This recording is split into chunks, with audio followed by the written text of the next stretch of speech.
With the Butt Kicker Gamer 2, what you see and what you hear is what you feel. Butt Kicker. The future is feeling.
A new season brings with it the age-old questions. Who will be the driver to beat? Which team will have a target on their backs? And which racecourse will provide the biggest headaches for our field?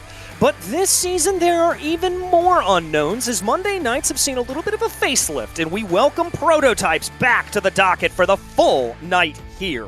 First up, we'll sample the LMP3s and GT4s at the Circuit de la Sarthe in France. Before we turn things over to the main event tonight, GTPs and LMP2s at the legendary Yard of Bricks at Indianapolis.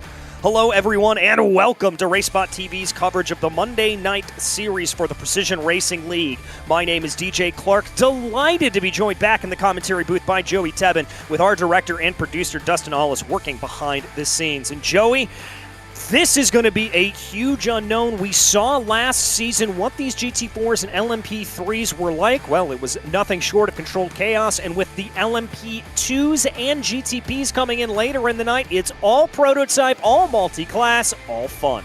And that's why we want to be here for Monday nights all season long. We know the LMP3-GT4 series from last season. We know that there was a lot of chaos, there was a lot of drama, there was a dominant champion in Wayne Castile, but the big unknown does come later tonight. GTP and LMP2, it's top-level prototypes back in the PRL for the first time in a couple of years. It's GTP in the PRL for the first time ever, now that we have all four GTP manufacturers and GTP cars here on iRacing. It's going to be a night of prototype action, and I can't wait to get it started here at the home of multi-class racing. Indeed. Let's go ahead and take a look at our schedule for this season. We do a little flop around there as we are at the Circuit de la Sarthe right now. Then we head on out to the Indianapolis road course, a trip down under to Phillip Island. That tight twisting circuit's going to be very interesting, I think, for these car combinations in particular. Road Atlanta, Imola, another one where traffic's going to be huge, as is Circuit of the Americas. Fuji, that's a little bit more of what we're used to. Donington's going to be tricky, as is Zandvoort and Interlagos. And Joey, really when we look at this schedule, it's sort of broken down in between club circuits and a little bit smaller type circuits, and then those sort of standard FIA Grade 1 circuits that we come to expect prototype racing on. And it's going to be a really interesting dynamic to see who is on top in each of those different types of tracks. And that's what makes this series so difficult, because you can look at that schedule of 10 tracks. There's already a great variety of types of tracks. My eyes immediately go to Donington National. That's only about a minute-long lap time. You're going to be dealing with lap traffic all race long there in round 8. But in all 10 rounds, you might as well multiply the rounds and multiply the tracks by about 5, because every lap you're dealing with a different layout of the track, because there's multi-class traffic in front of you, whether there's prototypes passing you or GT4s in front of you as a prototype. It's a different track every single lap, and that's what we love about multi-class racing, and we're going to see more of that controlled chaos or uncontrolled chaos over the next 2 months. Couldn't have put it better myself, Joey. Time starting to trickle onto the boards here for qualifying, but before we go to that, we've got to pay the bills and thank our many sponsors for tonight, starting off with Advanced Sim Racing. Owned and operated by passionate sim racers, Advanced Sim Racing designs and builds the sturdiest and most durable aluminum profile racing simulation cockpits available in the market today. All PRL members also get a 5% discount on ASR products using the Precision 5 coupon code. We'd also like to thank Racebox Sim Racing. Racebox offers mid and high-end button boxes for sim racing enthusiasts, from the casual gamer up to the most meticulous sim racing driver. Competitively priced and carefully handcrafted, their button boxes are an enjoyable addition to any sim racing setup. Visit raceboxsimracing.com and get a 5% discount code using the Precision 5 coupon code. Also thanks to the Butt Kicker. Butt Kicker products provide an incredible level of immersion and realism to every game. Feel every nuance and truly put yourself in the driver's seat. Thanks as well go to Mecha Sim Hardware. Mecha Sim Hardware is a small company from the Czech Republic, and their goal is to produce high-quality sim racing hardware. If you are looking for a high-end pedal set, handbrake, or sequential shifter, visit Mecha Sim Hardware's eShop right now to get yourself up to speed. Thanks as well have to go to Muradness. Muradness is a performance lifestyle brand motivated by motorsport and founded by professional race car driver Daniel Morad. For more information, visit muradness.com. And last but certainly not least, thanks have to go to Mr. Hedge Sim Racing Photography. Mr. Hedge Sim Racing Photography capture your finest, proudest, or simply your worst moments from your hobby in up to 8K resolution. A great addition to any sim room.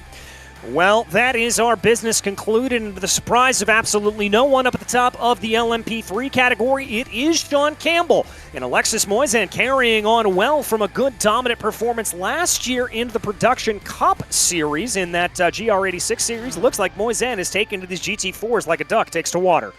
And these are the two most dominant drivers in PRL Monday Night history. If you remember back a couple of seasons ago, Sean Campbell was only the second driver ever to win every single race in a season. He was actually the first driver ever to win 10 out of 10 races in a PRL season, swept the GT4 Sprint Series many seasons ago, and now he's decided to take on a new challenge here in LMP3. And speaking of GT4s, we've got Alexis Moisan here, who was the second driver ever to win 10 out of 10 races last season in the GR86 series.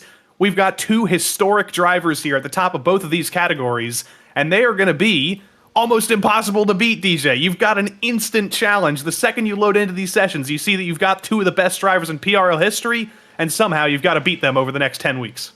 Yeah, it is not a challenge that I would like to take. The one thing that I will say here when we talk about Moisan here is the fact that we do have multi-class racing, multi-spec racing here in the GT4 category. McLaren, BMW, Mercedes, and Porsche. Moisan here is in that Porsche 718 Cayman, but that doesn't appear to necessarily be the favored car. It's seen a little bit of a resurgence thanks to the balance of performance, but the Mercedes AMG GT4 is normally the car that we see the majority of the drivers gravitating towards.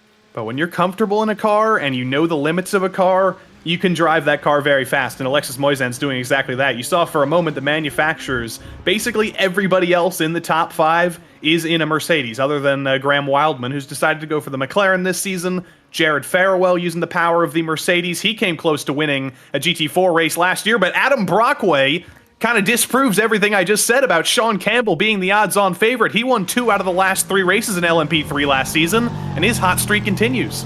His hot streak continues here to the tune of 15 thousandths of a second. That is the only distance separating Adam Brockway and Sean Campbell. Infinitesimal runs here for them. That's going to be a very interesting battle. We focus in on third place right now. Alec Bergstrom working his way down through the start of the Porsche curves. Love that engine note here from the LMP3. Not nearly as much downforce as we see out of the LMP2s or the GTPs, so definitely a little bit of feathering of the throttle here through the Porsche and Corvette curves. Alec Bergstrom, also a race winner last season, 1 win. His teammate Adam Brockway, 2 wins. His other teammate Wayne Castile, 6 wins. It was a very, very dominant showing for Moradness last season. And now, with their new sponsor, Ginger Liveries, they're looking to take down Sean Campbell and keep their run going through the final couple of chicanes. It's looking good for Alec Bergstrom. His teammate Wayne Castile puts it up in P4. It's a clean run through the final chicanes, but does it give Alec Bergstrom the lap time? It does, but I don't know how much of an improvement it's going to be. He's going to stay third. He'll stay third here at the moment, but that does mean that our top three are separated only by about 0.3 of a second. Also down to the GT4 categories, we've had a little bit of a shaking around. Gerard Farewell able to beat Alexis Moisan to the top of the charts to the tune of 0.4 of a second. That Mercedes driver in the number 65 putting in a great time. And that's kind of revenge for last season. Remember, Alexis Moisan beat Gerard Farewell 10 weeks in a row. Gerard was never able to beat him, and that would be a great accomplishment if he can do that. But Alexis Moisan says, you know what, Gerard? You had your moment in the sun for about 5 seconds. I'm taking pole back. And not by a small margin there. That was almost a full second that he was able to do that. But that is the checkered flag here for qualifying, and that's going to lead us right on into our overall qualifying order here as we wait for the sim to get themselves around here. Just important to keep in mind, relatively cool track conditions, about 64 degrees Fahrenheit, so that's going to change things around, and drivers are going to have to watch out for that.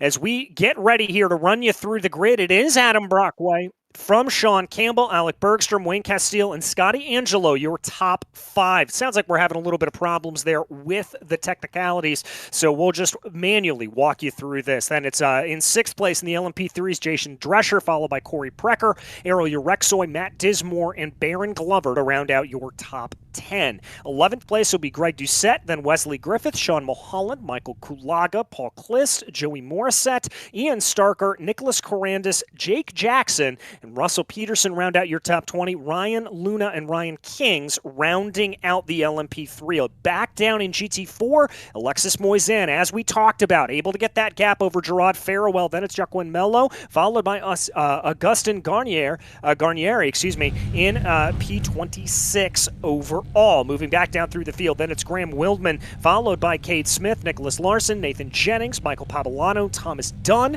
David Wilson Jr., Will Jennings, Matthew Alorca, Gene Bedard, Kalen Tobin, Jerry Turner, Travis Pruitt, Matthew Serwick in 18th overall, or 18th in class. Then Joshua Reed, Max Stevenson, Timothy Butler, Corey Groves, Andrew Rasmussen, Nolan Todd, and Edward Peltz round out your 25-car GT4 field. Well, Joey, you and I were talking a little bit before on the broadcast. Probably not going to see all that much traffic here at the Circuit de la Sarthe. Maybe only encounter them one time. So with that in mind, what are going to be your keys to victory here today? Well, it's essentially going to be like 2 separate races today. It's going to be an LMP3 Cup race at Le Mans, and it's going to be a GT4 Cup race at Le Mans, except for that one intersection in lap traffic. With our calculations, it'll likely happen about 25, 28 minutes into the race. That's only with about 10 minutes left in the race, so it's going to be at a critical point. You're going to want to make sure you don't reach that traffic in a bad part of the track like the final sector where it's immensely difficult to make the move. Lap traffic might only come up one time, but it's still going to be absolutely critical to make it through cleanly if you want to win this race at the end of 35 minutes. Cleanliness next to godliness, really the only way to get around here in this LMP3 GT4 field, as we've sort of found out over the year, or over the past season. But right now, Brockway and Campbell leading that LMP3 field around through the Corvette curbs and under the Michelin Bridge here at this point. GT4 will be starting a little bit farther back behind them. We are going to have a split start here, so we'll be able to bring you that coverage. But pit stops going to take place here today. These cars are fuel limited, and that's always tricky at the Circuit de la Sarthe. It's not exactly the easiest pit in. And it's one of the longest tracks. It's got one of the longest straights you can find in terms of any place on iRacing. So if you're in a train, if you have the draft of somebody ahead, you can do a lot of fuel saving. It might not be great for track position. You may have to ride in second for a while, but if you can save that fuel and make that pass in the pits, that could be how you win a race. And I look at a driver in second place in LMP3, Sean Campbell, one of the best at fuel saving, did that to extremes so many times in the GT4 series many seasons ago. I don't think he'll be looking for the lead early. I think he'll be looking to save some fuel. Yeah, I think that's probably what he's going to be looking at doing. But this whole field right now looking to warm up those tires. As we said, only 64 degrees on the track right now. It's ticking closer to 8 o'clock p.m. virtual standard time, so we very well may be running into the dark before things are said and done. Single file here for the field as they come down through the Ford chicanes. And then here we go. Adam Brockway from Sean Campbell getting on the loud pedal. There goes the green. We are racing in France. Immediately a good getaway from Brockway. Campbell doing that weaving, trying to get those tires up to temperature as they work their way through the Dunlop curb for the first time. And we go back to the start of the GT4 field. GT4 off and running. Alexis Moisan in that Porsche, chased by a train of Mercedes. But it's a comfortable start for Moisan, a couple of car lengths over the second place Mercedes of Jared Farewell. He's going to be comfortable coming into the Dunlop curves, but these are critical moments. If you want to make a pass early, if there's any bobbles through the S's, you've got to take advantage. Yeah, you've got to be able to take advantage here at this point. That's exactly what Sean Campbell's trying to do up in that LMP3 class, keeping the pressure onto the back of Adam Brockway. Oh, car spun around there. Oh, no, excuse me. There was a car very wide going through the Dunlop curve. I think that may have been David Wilson in the number 39 Porsche as I see him falling down through the order. Wayne Castile's got to slow down early on the exit of Tertre Rouge. There's lots of slowdowns like that here at Le Mans, DJ. You've got to be very, very careful. At some of the places with asphalt runoff, you can get a slowdown, and last season's LMP3 champion's been bid already. Yeah, and we've seen him run afoul of those slowdowns before in multiple races, so Castile probably kicking himself a little bit at this point. That's going to see him drop down into 9th place. Meanwhile, another slowdown penalty. It looks like having to get out of the way and get out of the throttle. This stage is that a slowdown or a technical issue if he's losing this much? It may be a technical issue at this point. He just doesn't look like that car's up to full throttle. I don't know what's going on with Wayne Castile, whether it's a setup issue or whether it's a technical issue with his own setup, but he's falling down the order, and Sean Campbell's moving up through the order. He just got by Adam Brockway for the overall race lead, and they're going to be 3 wide into the second chicane. I think Castile's got things figured out for now. Yeah, I think he does as well, starting to push that down on right now. Castile's going to settle in 10th place position as he runs, but he's got to watch out from behind. That's the number 93 of Baron Glover, looking very, very feisty behind him. But look at this. Speaking of feisty, Adam Brockway may have lost that position. He looks down to the inside of the right-hander before Arnage, and that run from Indianapolis to Arnage almost had a look in one of the most difficult corners on the track. Side by side in GT4, this is deeper in the field. This is not for the race win, but every position matters all the same. Graham Wildman in that orange McLaren, one of the fan favorites in the chat, moving up from GR86s as well. He's holding back a hungry field of GT4s, and I see about every manufacturer in there. Everybody's had their pick, and Graham Wildman's hoping the McLaren's going to help him in a straight line. Yeah, he's hoping it's going to help him in a straight line, but the car he's drag racing with right now is our lone Aston Martin in the field, piloted by Callan Tobin. Oh my goodness, we've had it off up in the front. That's Alec Bergstrom losing it coming down through Indianapolis. It looks like the number 66 just maybe carried a little bit too much speed, and the rear end of the car stepped out on him. They're dropping like flies here. It's a difficult track, and it's very, very difficult on lap 1 with those cold tires. Bergstrom falls all the way to P7 now. I think Aero Urexo is that driver who just got by him last. He's trying to get back in the rhythm now. It's very hard to do at Le Mans, get back in the rhythm, because right as you get back on this straight, you're into the fastest corners on the track, and you've got to hope those tires stay under you.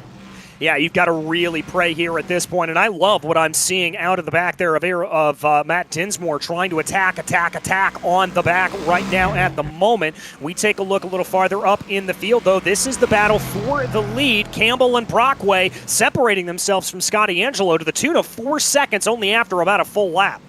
So, of course, as is... there's a huge pileup a little bit further back coming out of Indianapolis. Multiple cars turned around. Callan Tobin and then Aston Martin turned around. Will Jennings in the familiar Mercedes with the Milwaukee sponsorship. Le Mans bites. It does. It always lives up to that. Yeah, it certainly does. Here we've got a little bit of a move. This is the battle for P3, P4. Scotty Angelo, Jason Drescher. Remember, this is taking place about 4 seconds behind Campbell and Brockway here at the moment. Now, if I'm Jason Drescher in this position in that trailing number 29 machine, I've got to be a little bit worried about Corey Precker, Aero Urexo coming up from behind him. So I think you try to make that move going down into the first chicane, if at all possible.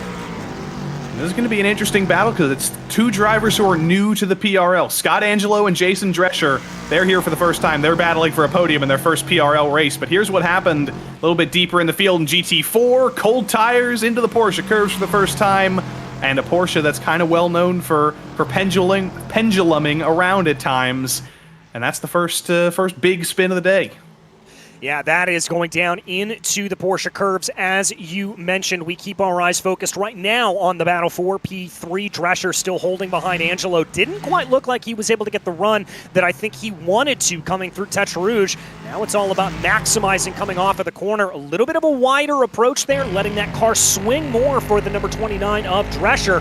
But I certainly think that he has got the speed, and Angelo knows it. A little bit of weaving there coming down the straightaway. Scott Angelo, another one of those Moradness drivers. Remember, they won the team's championship last season, but there's 2 Moradness squads now. It's been so popular within their community. The PRL last season, they've got 2 squads now. They've got one with Bergstrom and Brockway. That one's sponsored by Ginger Liveries. They've got Angelo, Wayne Castile, and another driver who I think isn't here tonight, but will be making his debut later, sponsored by Oceana Coffee. So, proud sponsor of the PRL Moradness, and proud participants of the PRL for that matter on the podium right now. Yeah, as you can see there on your screen, though, that battle's starting to separate a little bit between Campbell and Brockway, so this is now really our closest battle. This train that we see, they have been able to drop Corey Precker to the tune of about a second here at this point, so that's going to give a little bit more breathing room, as there you see Angelo and Drescher make their way through Arnage. And again, I like what I'm seeing out of Scotty Angelo. Proactive movement with that number 868. Just trying to break the draft a little bit from Drescher, see if he can kind of negate any of those advantages for just a couple of seconds. He's got a lot of smart drivers, a lot of experienced drivers in his stable. Maybe one of the least experienced drivers on that Moradness squad, but when you've got the likes of Wayne Castile, Adam Brockway, Alec Bergstrom talking to you and practicing with you, you're going to know your best practices, you're going to know your way around Le Mans, and Scott Angelo is really overstepping his iRating right now. He's doing a great job, and he's doing everything right in terms of defense. Yeah, doing absolutely everything right. Excuse me, that previous shot we saw, what there was from Mulsanne, not Arnage. As it looked like we have a car in the background, may have struck that outside barrier coming through Arnage. This is going to be the number 63 machine. This is Urexoy. Errol Urexoy, last season's GT3 Fix champion, getting into the prototypes for the first time, a change of scenery. Unfortunately, it was into the scenery for Urexoy. I think he's back in the rhythm now into the Porsche curves. I don't think there's any big damage, but that's his first real bobble of the night as well, and it's at one of the few places here where there are walls right next to the track. Yeah, that's one of the little things about the Circuit de la Sarthe is that for the most part, you're going to find those walls pretty far to the outside. You're going to go through a sand trap, a gravel pit to be able to get to those walls, but they are very close at certain points. Although speaking of gravel traps here, as we check this battle, Campbell sets the fastest lap of the race as Urexoy tries to be able to scrape and claw here to move up past Matt Dinsmore. Dinsmore may have gotten a slowdown penalty there as a result of that, just kind of got out of the way. It is possible, and I think he clipped the gravel as well, but judging by the fact that he's still slow, I think he's still trying to serve a slowdown, and he just let his teammate Greg Doucette by as well, so he's done serving that. But we look a little bit deeper in the GT4 field, the number 45 chasing the BMW right ahead. This is for last couple of spots outside the top 10 in GT4. It might be outside of the top 10, but they're battling all the same. Every position matters here. With how chaotic this is going to be, you can't afford to just hang back, especially if you're in GT4. You've got to think about making moves whenever you can.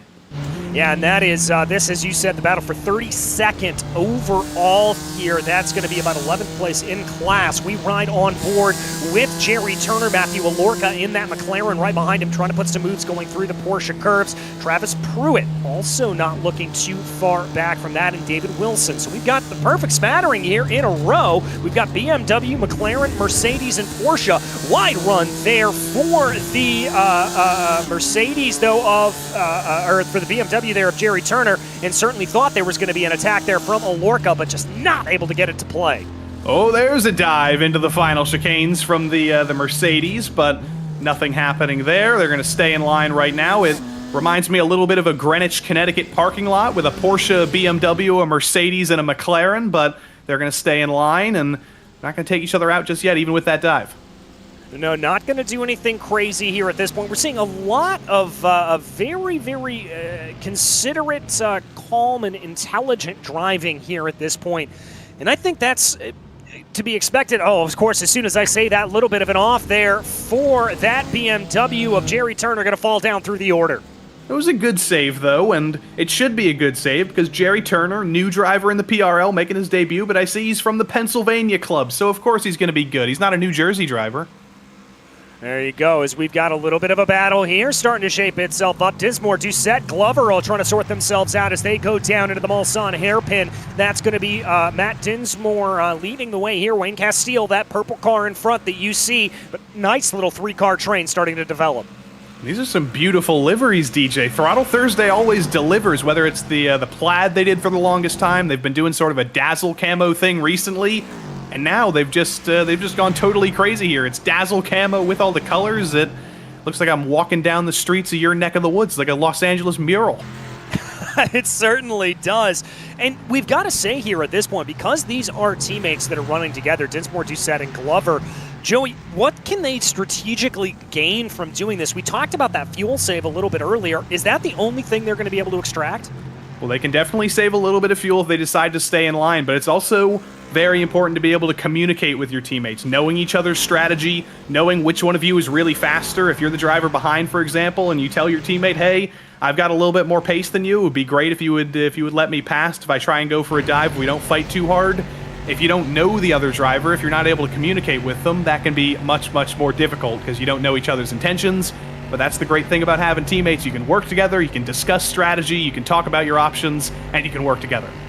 Well, we'll have to see just how much working together these drivers do here at this point, as it does look like there's been a little bit of a breakaway. Dinsmore and Doucette starting to set a little bit of a pace over Baron Glover. That on your screen, though, that's Sean Campbell yet again setting the fastest lap of the race, as your leader has already opened up a 2.5-second gap on the entire field. Remember when Adam Brockway put it on pole, DJ, and we thought we were going to have a pretty big fight early? Sean Campbell has proved everything wrong. He hasn't hung back and saved fuel. He hasn't thought about strategy. He passed Adam Brockway on track, and he's just running away right now. It's not been what I expected. Brockway was able to get a ton of speed in qualifying, but Sean Campbell's doing Sean Campbell things, and this tells the rest of the field you're going to have to work very, very hard to beat him this season.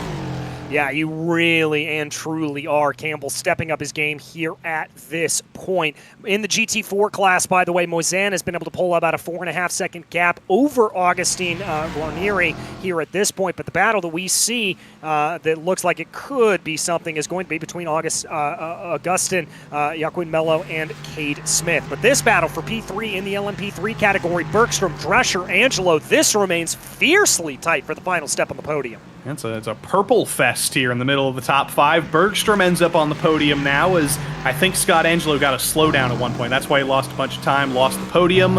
His old rival Drescher gets by him. His teammate Bergstrom gets by him. Still in the top five. Still plenty of time to go. Pit stop's probably going to come around the halfway point if I had to guess, just splitting the race in half. Maybe even avoiding the lap traffic by doing so.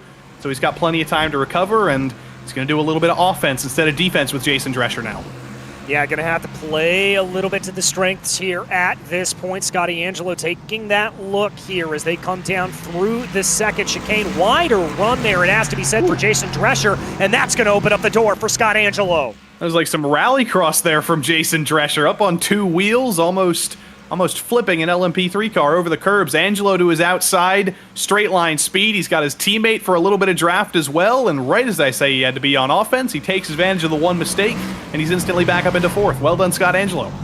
Yeah, just recognizing that mistake there from Jason Drescher, as we said, a little bit wide coming through that second chicane on the Mulsanne. Oh, big trail of smoke there coming from behind. That was Corey Precker, I think, locking up the brakes there a little bit, as was Ariel Urexoy behind him. And Urexoy can't exactly be doing that on his own because he's got Wayne Castile breathing down his neck.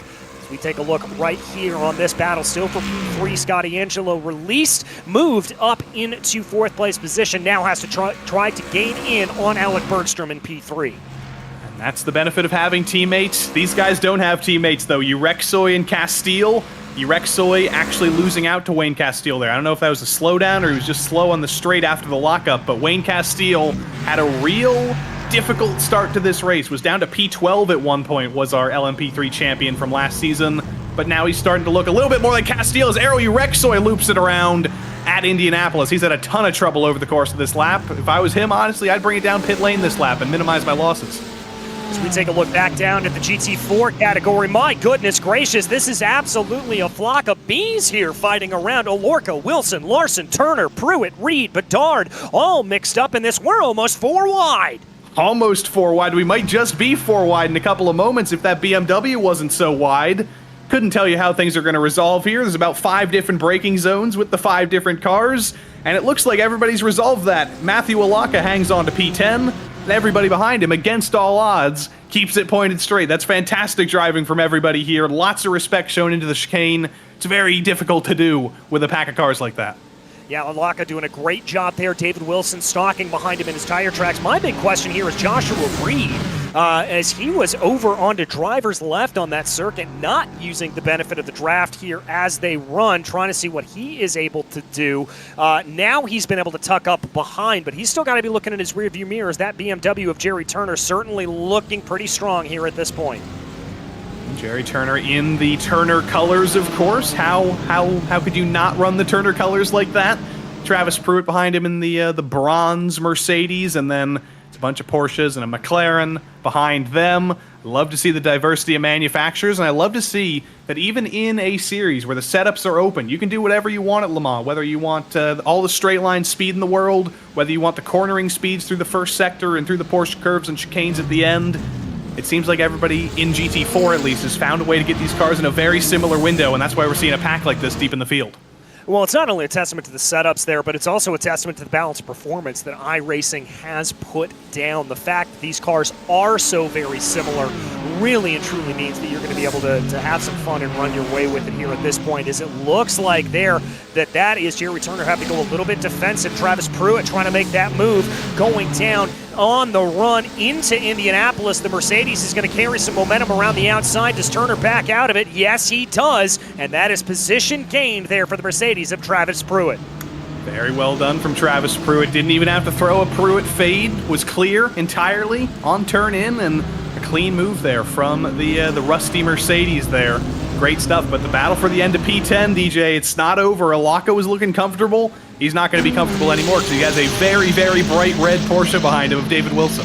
Yeah, and Wilson's been doing a good job here of just kind of stalking behind, not trying to make too aggressive of a move, as we see Alaka getting out of the way there a little bit, trying to break that draft before moving back onto driver's left and setting himself up here for the Porsche curves. But for Wilson, I think he's probably doing a little bit of column A, a little bit of column B, just holding off here at this point, maybe trying to save a little bit of fuel. And speaking of that, we have got our first round of pit stops here, and it looks like the majority of the GT4 field coming on in. I think it's going to be all the GT4 field because the lap is so long here. There's almost no window. There's no pit window. There is a pit lap that basically everybody has to pit on, and it's just a question of who's been able to save the most fuel, who's going to have the shortest stop. Alexis Boyzan at the head of the train. He's very, very comfortable. He had about a 4-second lead. Doesn't really matter how long his stop is as long as he doesn't have any trouble. 20 seconds, keep that in the books. He's out and clean, even with some shorter stops from Mello and Guarnieri, still comfortably in the lead. That's how strong he's been. Yeah, it certainly is here at this point, as everybody comes down into pit lane, and they are racing down pit lane here at this point. Love to see it. Everybody jockeying for position. Now it really does look like a Greenwich, Connecticut parking lot. They're running into each other, especially the BMWs trying to merge into one spot. But yeah, it's everybody in, and you have to wonder now, when are the LMP3s going to come in? It's going to be at a very similar time. They've actually gotten very lucky here that they may actually avoid GT4 traffic because of that pit cycle. We might not have any traffic interactions whatsoever. It may truly just be essentially a single-class race for both of these classes. Well, that'll certainly be a little bit of a change from what we are used to. I can tell you that. Speaking of that, ooh, that got a little bit spicy there. But here comes Sean Campbell out of Brockway down into pit lane. Everybody coming on in. Joey, your theory proving right here at this point that it looks like it is a very narrow fuel window for these drivers. That was very scary there with Drescher and Angelo side by side into the pit entry. They managed to resolve things, but that was quite dicey. You don't want to get an unsafe pit entry here because it's a very long lap, it's a very long pit lane, it is a very costly penalty, but now we see who's been able to save fuel. It's probably not going to change anything for the lead, but Wayne Castile has managed to go around one more lap. I don't know if that's a mistake or he's managed to stretch that little bit of fuel, but last season's champion is going off strategy.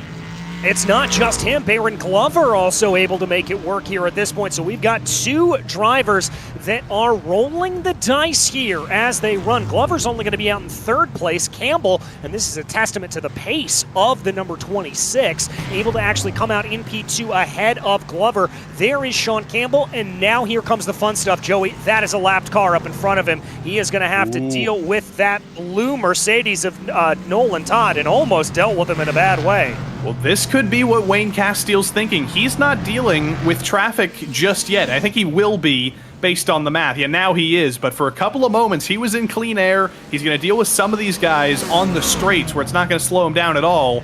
And Sean Campbell was dealing with traffic earlier. They're still arguing on pit exit as well. I think Matt Dinsmore has managed to get a penalty on pit entry, so that's terrible luck for him. He was having a great run in the top 10.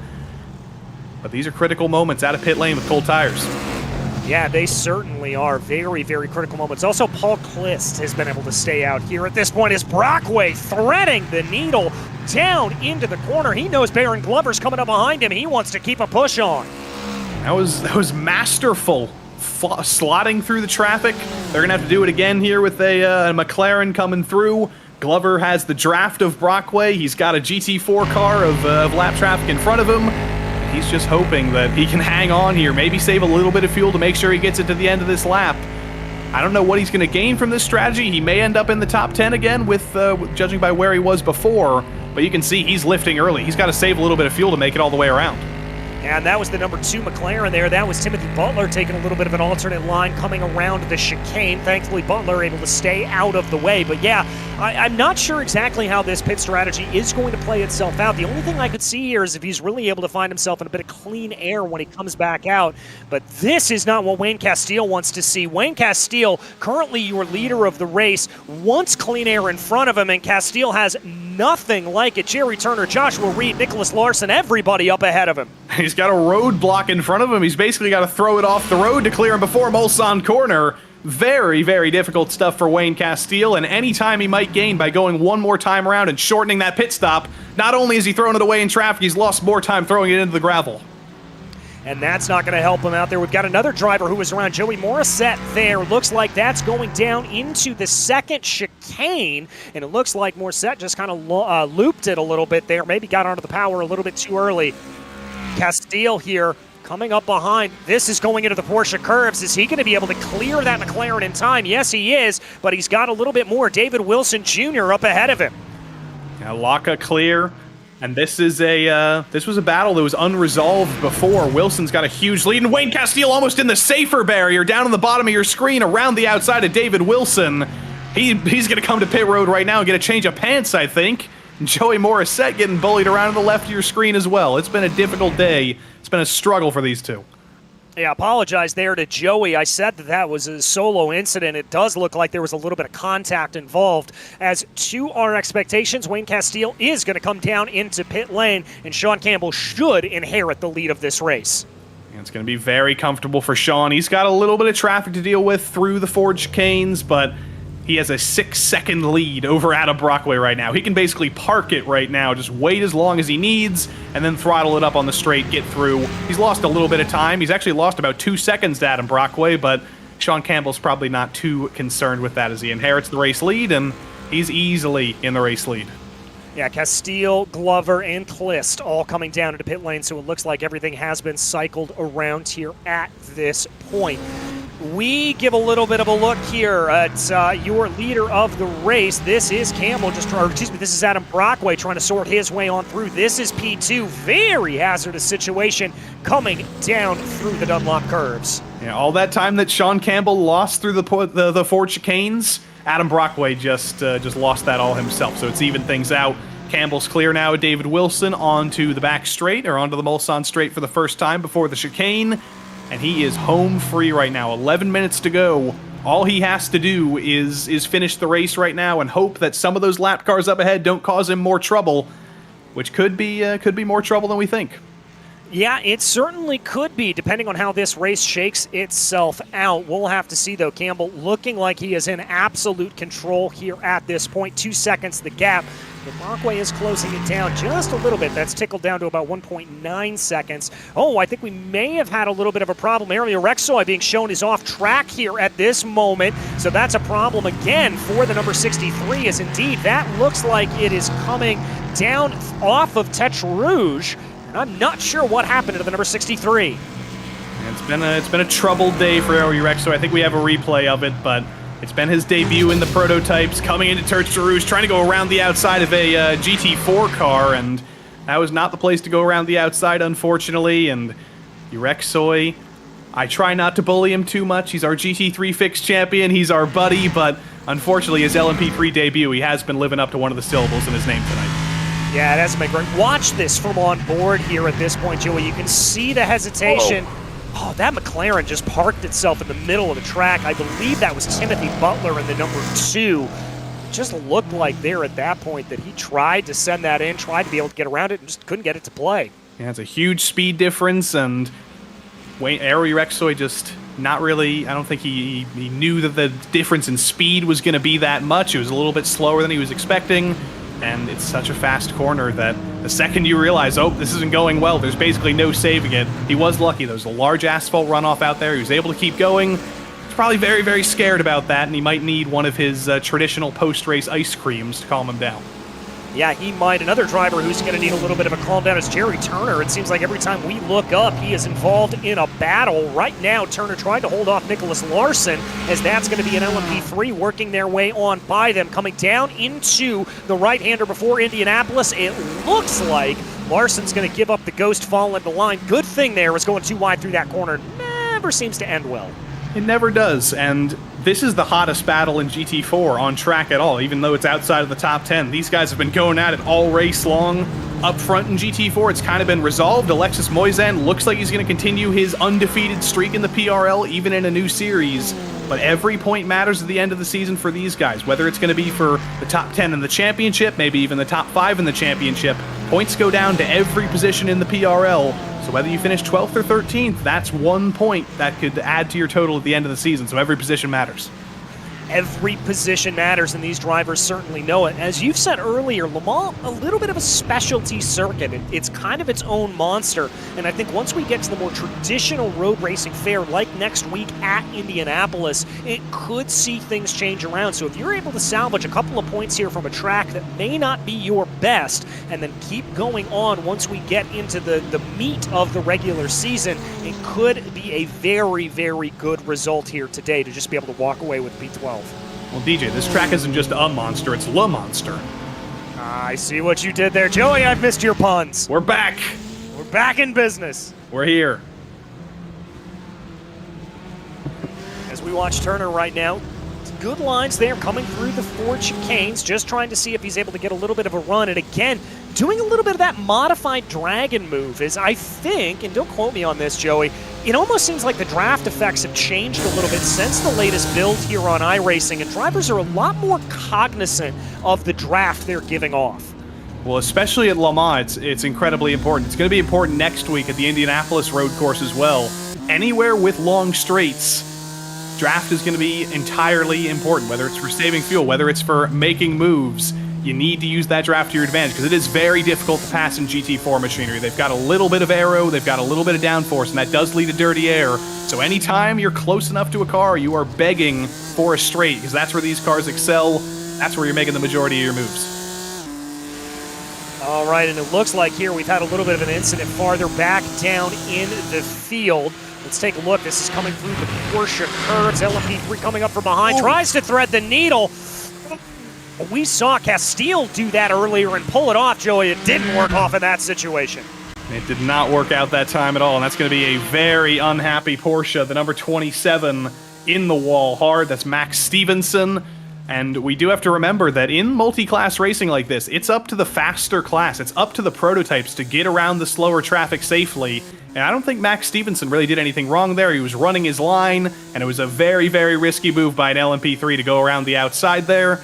And unfortunately, that's why Le Mans bites so often. That's why there's safer barriers in those corners, because it's the highest speed portion of the track, and it gets very, very tight. Yeah, it gets very tight. And to your point, if you are the driver getting past, your job is to be predictable. Be as predictable as possible. And I think Max was at that point. Oh, little bit of a battle farther back down in the field. I think that's Baron Glover and Russell Peterson that have been able to sort themselves out. Indeed, no, excuse me, that's the number 63 machine. That's Ariel Urexoy and Wesley Griffith.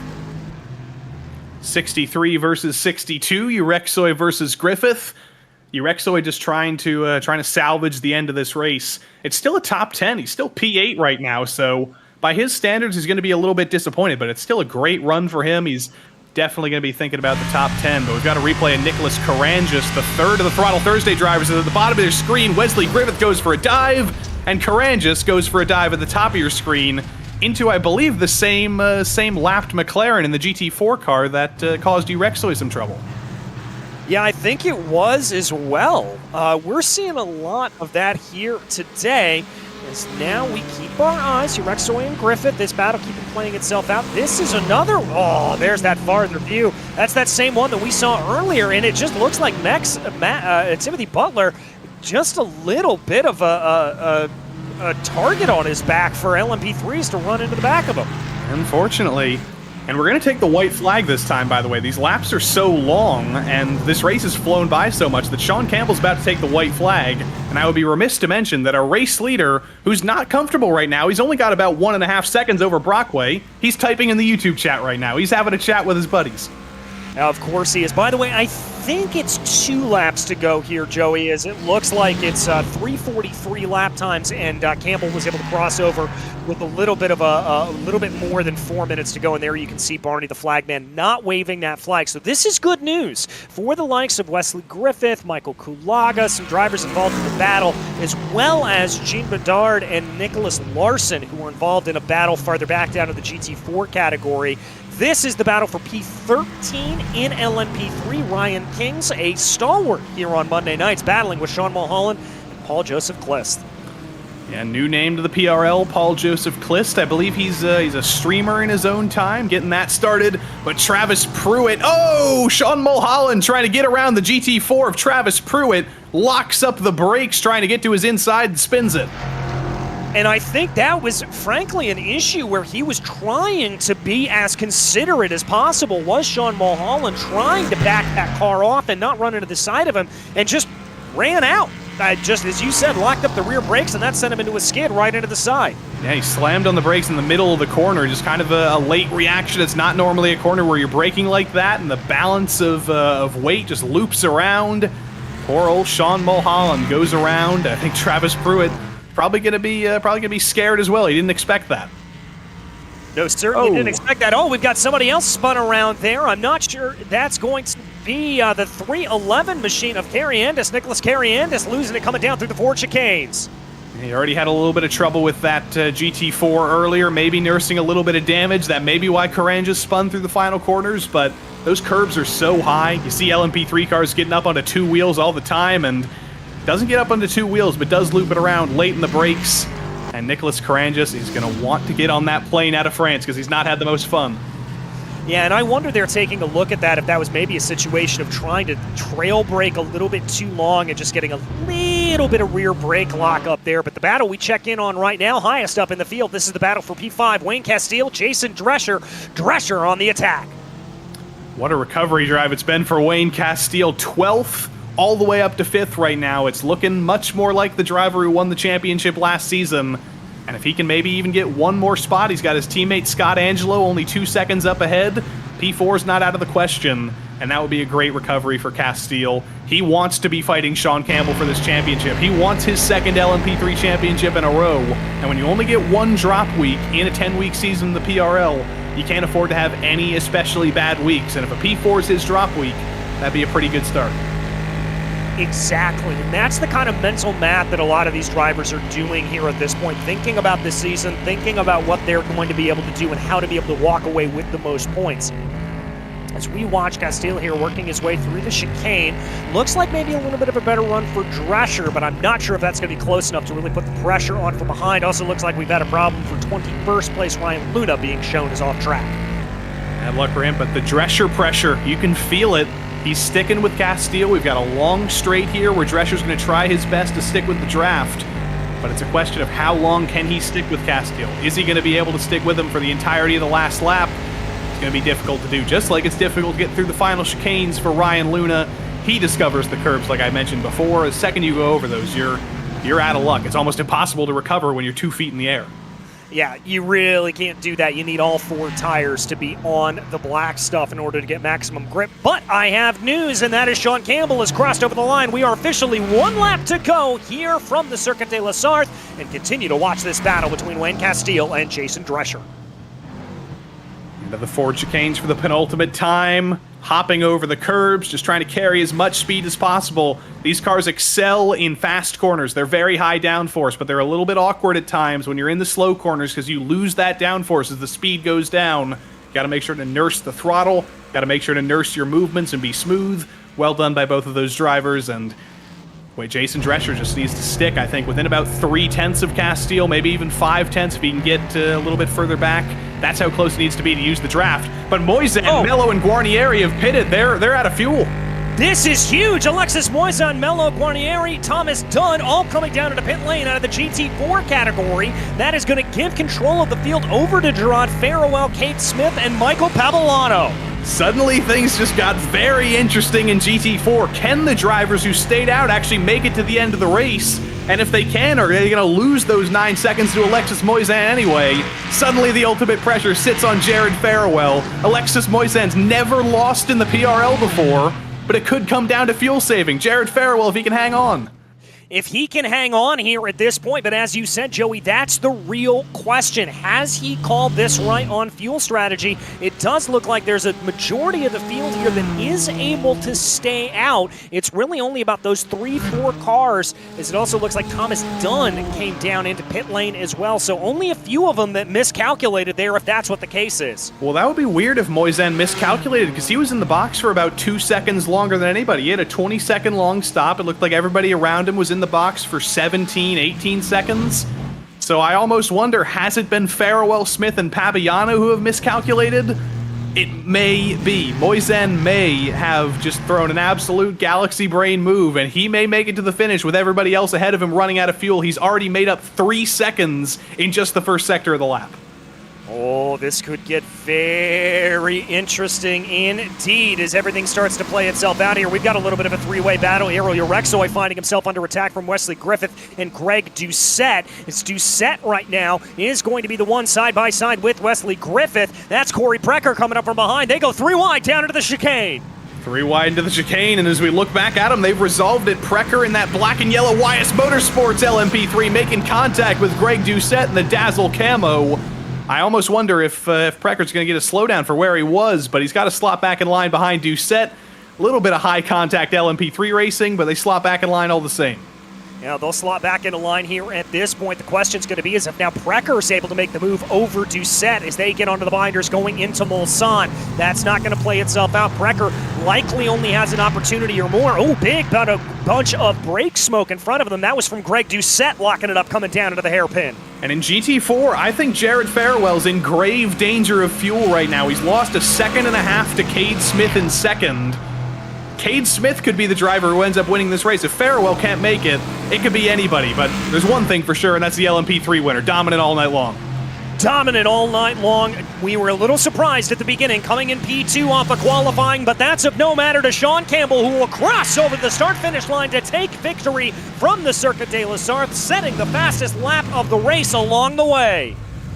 Unsurprising, I can say that much. It's important to remember Sean Campbell not undefeated in the PRL. He has been beaten in GT3 before, but in GT4, Alexis Moisan's undefeated streak is at risk right now. Cade Smith is out of fuel in that red Mercedes. He's dropped off the back of Farewell, I think, unless that was just a mistake, and Moisan's only 4 seconds behind these guys. No, that is Smith hemorrhaging time here at this point. The gap up to about 3/10. Now it's coming back down again. Maybe he's recovered. Yeah, he's been able to recover here at this point. We're just trying to keep on track of everything that we can here at this point as everything is coming together for these GT4s. Down through the Porsche curves for the final time is Gerard Farewell. He's got a gap of 1.8 seconds. Alexis Moisan, 3 seconds behind them. Is Moisan going to be able to close here as they come down through the Corvette curves at this point?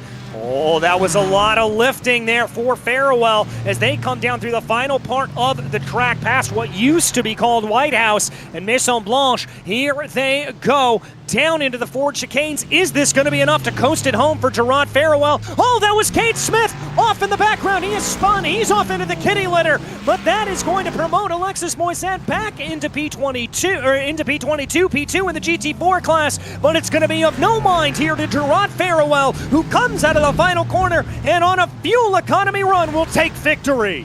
Jared Alexander Rossi Farewell out of fuel across the line. The driver who came in second so many times to Alexis Moisan in the GR86s last season. He's the driver who ends Alexis Moisan's undefeated streak.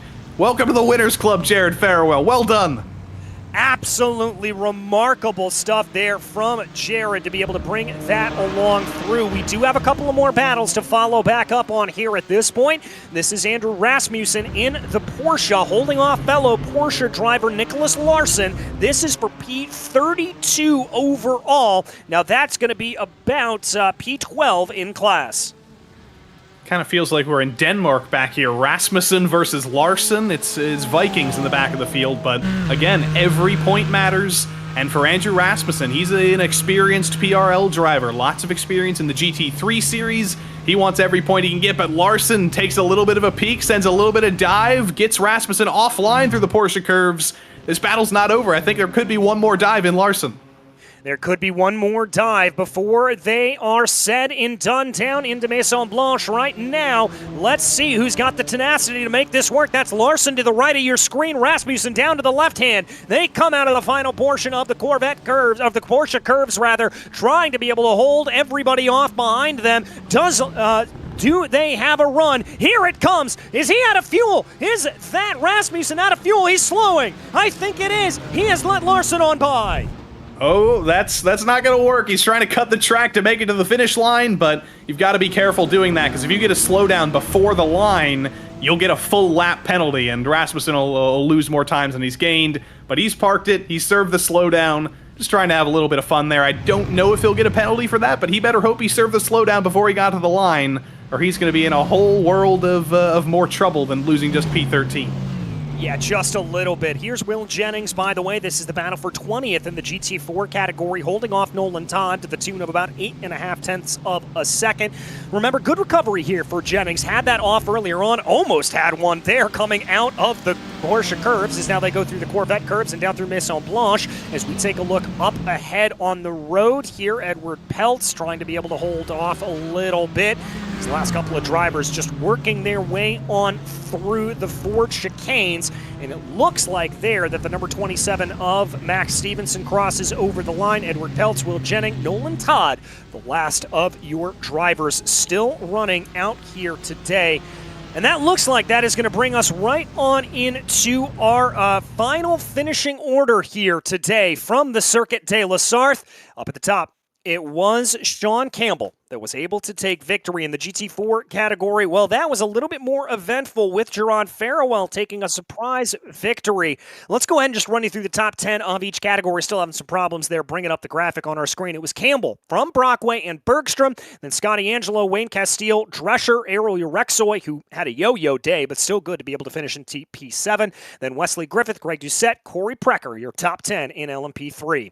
Back down in LMP and GT4, it was Gerard Farewell taking victory from Alexis Moisan and Michael Pavolano, Joaquin Mello, and Augustin Guarnieri there in P5. Then Graham Wildman, Thomas Dunn, Nathan Jennings, David Wilson, and Joshua Reed round out your category. Well, let's go ahead and talk to some of our winners here. First and foremost, Gerard Farewell, who was able to take victory on a very, very sketchy strategy. I got to start with you at the end there. How close were you to running out of fuel? I started coughing at the last chicanes there, so it was pretty close. Well, pretty close indeed. What was going through your mind when you saw the leader, Alexis Moisan, and dare I say, sort of your nemesis, Alexis, diving down into pit lane on that final lap? Well, I knew from about 2 laps in that we were going to have to save fuel, so I started saving fuel early. And once they got a gap on me out of the pit stop, I thought they're certainly not going to make it home. So I just got on the fuel save program and just went for that strategy. So I committed early, which helped me. If I waited like another half a lap, I probably wouldn't have got home. Well, it certainly paid out in spades for you here today. Now, my question is, as we look ahead to the Indianapolis Road Course and indeed the rest of the season, is this a hallmark of things to come? Or are you going to be fighting for the championship come the end of the year? Well, that's the plan. Hopefully, I'll have to get more practice because usually I just rock up and practice a few hours before the race. So I guess now with the win, I'm going to have to commit to the championship. Well, I guess you will, my friend, but we congratulate you here today. You made it work. You made a win. Congratulations. Thank you so much, guys. Once again, thanks for the broadcast and everyone at Twin Turn Sim Racing and Matt, Andrew, and Kurt from Scuderia Burb. Yeah, great support. Thanks, guys. Thank you. That was Gerard Farewell, your victor here from the Circuit de la Sarthe. And it looks like, Joey, you've been able to catch up with our other victor up in the LMP3 class, Sean Campbell. Indeed, I have. Before we let you go to race in the other race on RaceSpotTV here tonight in Lionheart, one race in LMP3, one race victory in LMP3. How was that? Your first LMP3 race in the PRL? It was good. I wasn't entirely sure what the setup stuff was going to be. This is my first race in the car, but that doesn't mean I didn't come prepared. So I think we all practiced the same amount, roughly. I don't know, but it's a fun car. I think the racing's really good. The dirty air is not as bad as I thought, but I came into it with a lower downforce set than what I thought everybody else would be running, because it's really easy to pass people that are on a higher downforce set, and especially at this track, it's way harder to get by someone on a low downforce set. So, and you can save fuel. So I just made it a goal to at least stay ahead before the Porsche curves. So you've got some big competition in the series this season. You got last season's champion Wayne Castile. You've got other race winners. You got some very fast drivers. Is the championship going to happen in 9 weeks' time, or are things going to get a little bit more dicey when we start dealing with lap traffic more often? I don't know. I think Le Mans is one of my tracks, so I'm not sure. I think everything's your track, Sean. I think that's no, possible. Not most sport. Not most sport. Oh, well, put it on the calendar, please. But I think the racing will be really close. The traffic is nice. Love a good multi-class race, and I think it's going to be close for the rest of the season, definitely. And just for the record, when we ran the Lionheart Sports Car Series at Mosport this season, Sean won. So take that with a grain of salt. Congrats on the win, Sean. It was only just. I'm not letting you speak anymore. Go to the other series. You got to race more tonight. You got to win again, maybe. All right, hopefully. Sean Campbell going to Lionheart. We hope you don't, necessarily watch that other race. Maybe have it up on 2 monitors. Watch that and the prototypes coming up. It could be a double monitor kind of night, DJ. It certainly can. Living the DJ life with multiple monitors. Looks like, though, we've got one more driver to talk to, Michael Pavolano. Mike, a great run there out for you, and you were able to make that fuel strategy work. Yeah, you know what, DJ? It was a last-minute call. When I saw people started to pit, I saw that I could stretch it. I was short about a liter. I think what saved me there is I was following Jared for about a couple of laps, allowed me to save some fuel. So I was able to stretch it, but I had 0.2 liter left at the end, and I was really stretching it. So it was unexpected, but I lucked out, I guess. Well, you lucked out there, but it looked like in terms of traffic management, this one wasn't too crazy to deal with. Couple of moments of consternation, but nothing too insane. But how was it behind the wheel? Yeah, no, it was good. Like the multi-class is always, is a challenge. But with big tracks like this, where you don't, get lapped a number of times, it's okay. And then, a lot of the drivers here at PRL are seasoned drivers, very respectful. So that's what makes this league so great. Well, it is a fantastic league to be able to watch and call. I can certainly tell you that. But Mike, what's the rest of the season going to look like for you? What are some of your objectives? I'll just do my best. Try to be in the top 10, top 5 if I can. It might be a stretch. GT4 is not my strongest car, and you can see there's a lot of really fast drivers here. But I'll just have to practice. Next week might be a challenge because I'm going to be away for my son's tournament, so might not get some practice, but I'll try. Well, we wish you all the luck in the world, Mike, and we will see you next week. Thanks, DJ. All right, that was Mike Pavolano there out of the GT4 category, your third place finisher. As indeed, we are ready to bid adieu to the beautiful scenery of France here, but we will be back next week for the LMP3 and GT4 series from the Indianapolis Road Course, which is really just a precursor of what we have coming up next year, Joey, because it's time to let GTPs loose, much as they were over the weekend around the yard of bricks. It's time to go racing at Indianapolis. Top-level prototypes are back in the PRL for the first time in many, many seasons. The calls of J.R. Williams, one of the lead admins, have been heard, and the GTP-LMP2 series makes its debut tonight. And where better to make its debut than a racing event that made its return in the real world just a couple of days ago? It's going to be our own little battle on the bricks, and I'm not going to ask you to sing tonight, DJ, but I'm happy to be back home again in Indiana. As am I. Got to warm up to be able to do that. But before we get into the qualifying action, which is about 4 minutes underway, let's take a look at the schedule. Now, this schedule seems a little bit more indicative, Joey, to some of those bigger FIA Grade 1 tracks. A lot of good places for multi-class racing. Indianapolis held the Battle of the Bricks this weekend. As we said, we saw how that turned out. Fuji, Spa, Road Atlanta, Watkins, Circuit de la Sarthe, Sebring, Monza, Road America, Red Bull Ring. These are all tracks that we expect to see this kind of multi-class action taking place, and it's probably going to lower the friction a little bit, I'd have to imagine, for some of these drivers.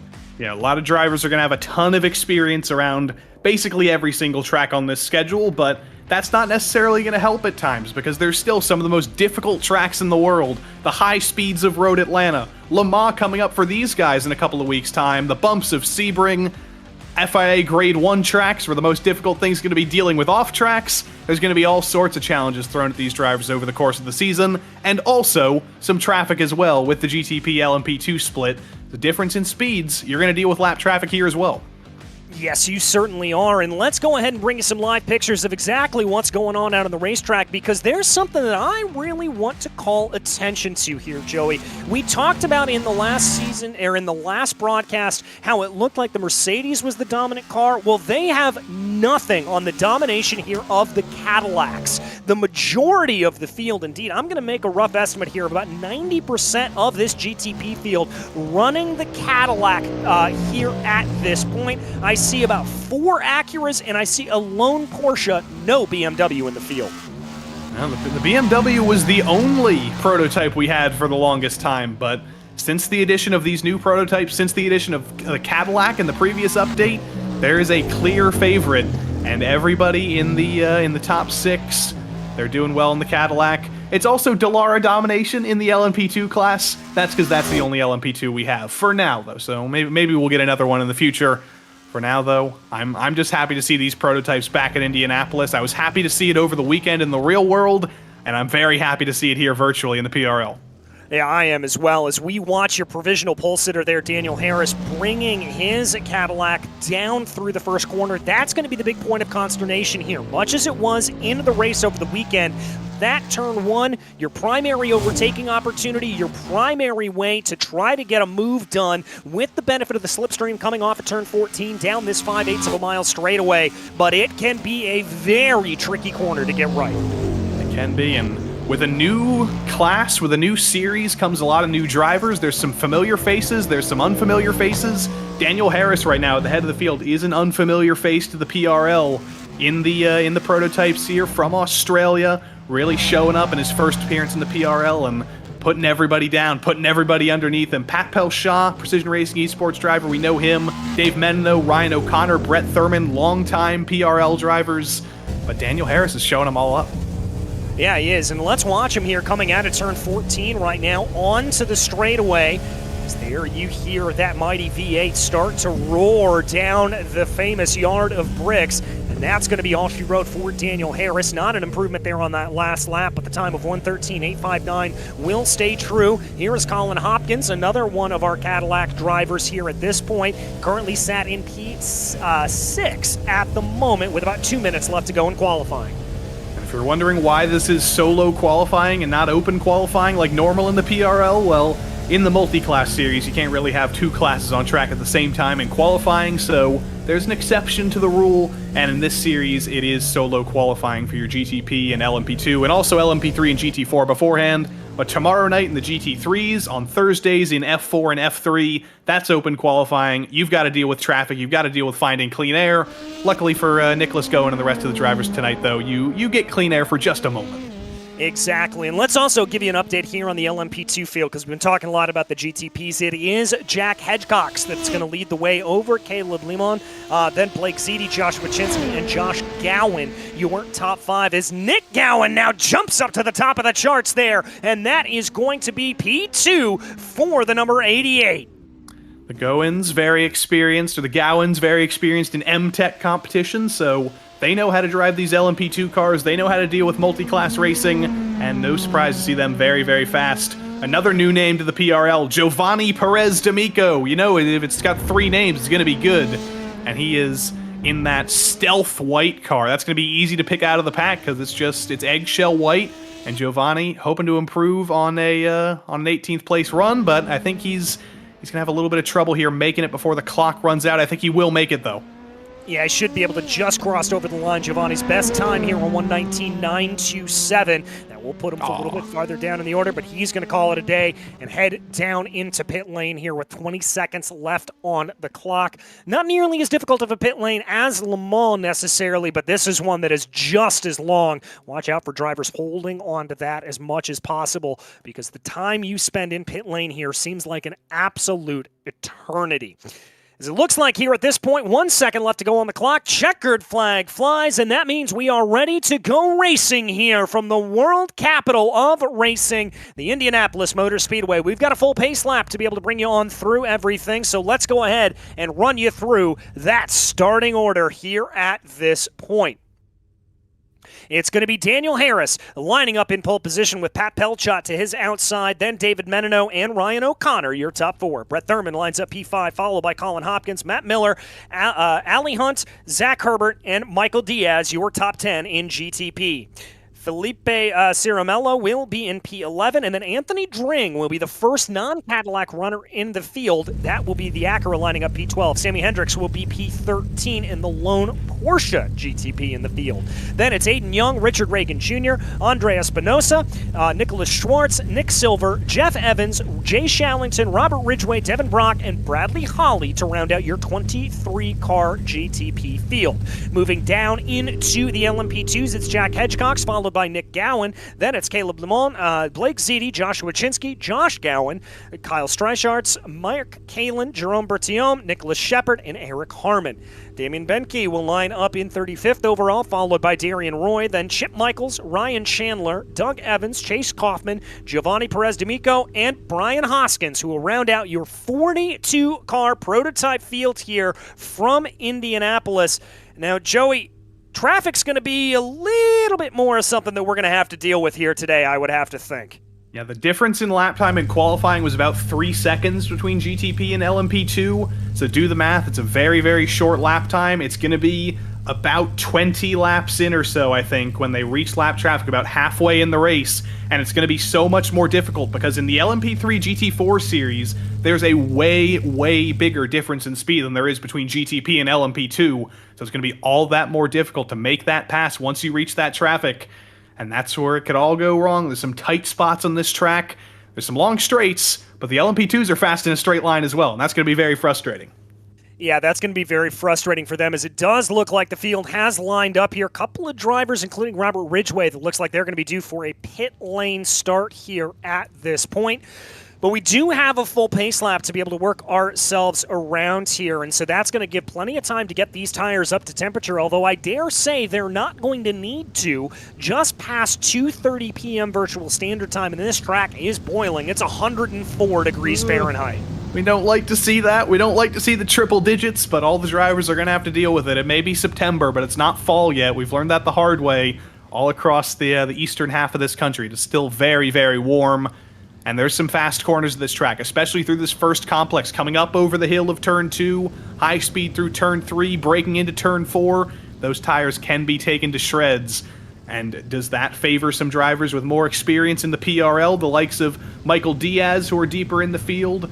Maybe even Dave Menino in third, because could experience help with that tire wear. I also want to give a shout out to some drivers in LMP2 because there's a couple of drivers who are experienced in road course racing. There's some drivers who are moving over from the NASCAR side to do their one road course series a week. And there's also PRL lead admin Jerome Bertiome. He's sat out racing for the last couple of seasons. He's been too busy, but we finally put him back out on track in LMP2. Yeah, good to see him out on track. He was pretty much a stalwart in the GT4 category there, so happy to welcome Jerome back on in. As you can see, by the way, those LMP2s filtering in on the back of your screen, we are going to have another split start here, so that will be a change for all of them as they bring their way back on through. Little bit of weaving there for Pat Pelchat, just getting those tires up to full temperature. Coming through here on the, well, we can't really call it newly redesigned area of the track, Joey. This has been the way it is for about 10 years at this point, but... well, compared to the history of the Indianapolis Motor Speedway, that's new, comparatively. You're not wrong. This speedway obviously being in existence, the first race here officially for 500 miles run in 1911, but the track itself was built in about 1907. That was when it was originally conceived. Second oldest racetrack in the world, second only to the Milwaukee Mile. Imagine this series of the Milwaukee Mile. Maybe that's something we got to think about next season. But I'm so excited for the debut of the return of top-level prototypes in the PRL again. Robert Ridgway's decided to start from the pits. He thinks there might be some chaos into turn one, as there often is here. We're about to see. We're about to see indeed. By the way, excuse me, the Speedway was built in 1909, not 1907, so big difference. Big difference on that faux pas. But we get ready here, as here they are. Harris, Pelchat, ready to lead this GTP field around, ready to make history in the Precision Racing League, as the first time we let the GTPs go loose, and Harris gets on the loud pedal immediately. Green flag in the air. We're racing at Indianapolis. It is a brilliant getaway there from Daniel Harris. He's going to be able to hold out. His cars jockey their way for position down into the braking zone for turn one. LMP2 field already on their way. A little bit of side-by-side. Dave Menino making up big spots early on. GTP on the left, LMP2 on the right. Very well behaved by everybody into turn one. That's not going to be what Robert Ridgway wanted to see. Could it be different in LMP2, though? It's going to be a dive into turn one. Third place in qualifying, Caleb Lehman on Nick Goen. It's going to become the outside in turn two. He's going to have to give way and slot in third in LMP3, or in LMP2. Oh, big pile up there in the back. That's Sammy Hendricks, the lone Porsche GTP in the field. He is going to be out there at the moment. Spun around, coming around the back way of the corner. We focus in on the 427 machine right now, though. That's Aiden Young fighting his way forward with his teammate right now. Side by side through the S's, it's always difficult. These are manic moments. Track position very important. And everybody just trying to get back in line here. They've figured that out for the moment, right behind, I believe, Richard Regan Jr. in their Precision Racing Esports car. I think there's been a spin up ahead. We might see that as we come through turn 11 here. No, everybody's still pointed straight in GTP for the most part, other than a few casualties on lap one. It was largely clean, but here's what happened to Sammy Hendricks. Looks like that car just got unsettled coming through the big curbs there of 5 and 6. That is the new part of the track, only remodeled a couple of years ago, and that can really lead to some problems. But look at this. Dave Menino back into the lead here at this point. What's happened to our pole sitter? Dave Menino's taking it over. I don't know if Daniel Harris got a slowdown or made a mistake, but he's fallen all the way back to third. Did get the position back on Ryan O'Connor. He was in fourth for a moment. He's back up onto the podium. But we'll catch a replay when we can. We'll catch a replay right now of Daniel Harris in the 122 coming into the S's. Just locks it up. Too much speed, maybe used to the qualifying setup and not the full fuel. And the race lead immediately goes to Dave Menino. Yeah, Dave there, remember, big move off at the start of the race to be able to put himself into that position, and now Dave finds himself in the lead of this race, trying to grow a gap over Pat Pelchat, who now finds himself in second place. We've had a crash back in the LMP2 field here at this point. Car getting squiggly under braking. Oh, and just off into the runoff area. Thankfully, no damage on that red Dallara. And that was Nick Goen second on the grid. Had a great battle with Caleb Lehman in the opening corners, but again, switching from qualifying to the race, putting more fuel in the car, your braking zone shifts a little bit, especially at that corner at the end of Holman Boulevard when you want to brake so late. That extra little bit of fuel could end up being the thing that swings you into the grass. Yeah, very well could. Good couple of battles here up in the GTP field. That's a car off to the side going very slowly. I believe that's Colin Hopkins. May have been a slowdown penalty, may have just been put out to the side. That's going to be Bradley Holly trying to challenge on Hopkins right now. Holly not able to get the move to play. There's the number 77, Jack Hedgecox, your leader in the LMP2 field, but we've got side-by-side between Ziti and Chinsky. Two drivers, again, with lots of experience in the PRL, but Blake Ziti off in the grass in turn one. Again, is too late in the brakes, and that's a rhythm section. You miss one corner, and you're going to be struggling for quite a while. He's got it back in line now, but he's lost the podium to Josh Chinsky, and he's just trying to recover before Kyle Strykars puts an attack on him. Yeah, Strykar's another familiar face here in the Precision Racing League, trying to move his way forward as you see everybody just almost fanning out here, going down Holman Boulevard, trying to be able to find a little bit of an opportunity. The 07 machine of Strykar's now under pressure from Josh Gowan. I thought Josh was going to send that move down into turn 7. He's thinking about getting aggressive through turn 9 here in the draft for a little bit, but here's what happened to Allie Hunt here at the end of Holman Boulevard. I think that maybe Allie up ahead, and then through the final part of the S's, there's a rejoin, and maybe a little bit of target fixation there with the car coming back on track. Just clips the grass a little bit and saves it, but loses quite a bit of time with a little bit of a bobble. And here is another little bit of a problem. That's the number 41 machine of Doug Evans that has been spun around, and it sounds like Brian Hoskins as well in that 520. So contact there between the two into an area that it's not really advised to make an overtake on. Now, we saw in the Indy next race this year, Louis Foster and Hunter McElray came together at that very corner, ended the hopes of Louis Foster in that race, and that likely ends the hope of Brian Hoskins and Doug Evans, unfortunately. Doug doing his one road series, upgrading himself up into the LMP2. I believe he's got a little bit of experience in this car from beforehand, and he's on a recovery drive for the next 40 minutes. Yeah, he's going to have to be able to move his way forward. We check in on that battle for P5 right now, and in the GTP category as Kyle Strykar's leading over Gowan, Bertiom, Kalen, and Benke now all joining into this battle as well. Really goes to show you here, there is not a whole lot in between these drivers. This is very, very close competition up and down through the field. And this is also an open setup series, but at the same way, they're all LMP2s, and there's a little bit of contact between Kalen and Bertiom and Benke coming down the little bit of a hill there. And there's a lockup from the head of the train. I think that's Benke going off the road. Kalen gets by him, and he's going to fall out of the top 10.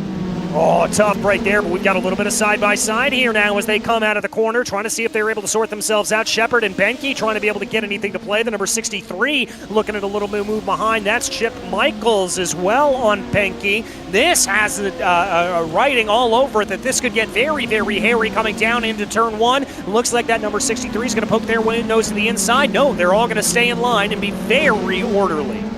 Gray number 63 is Chip Michaels. The American flag sort of colored number 13, that is Benke. Just trying to resolve things, trying to get back in line. There's a spin at the back of the pack, though. That's Giovanni Perez D'Amico at the back of the train. Probably too late in the brakes into turn 1. And that is some bad luck for Giovanni in his PRL debut. Yeah, not exactly what he wanted to have happen there today. But we've got a little bit of a battle for the lead here as Daniel Harris sets the fastest lap of the race. He's about a second behind this battle between Pelchat and Menino, but the race is on up to the front of this field. That's a three-way battle for the lead. Could even be a four-way battle for the lead with Ryan O'Connor behind.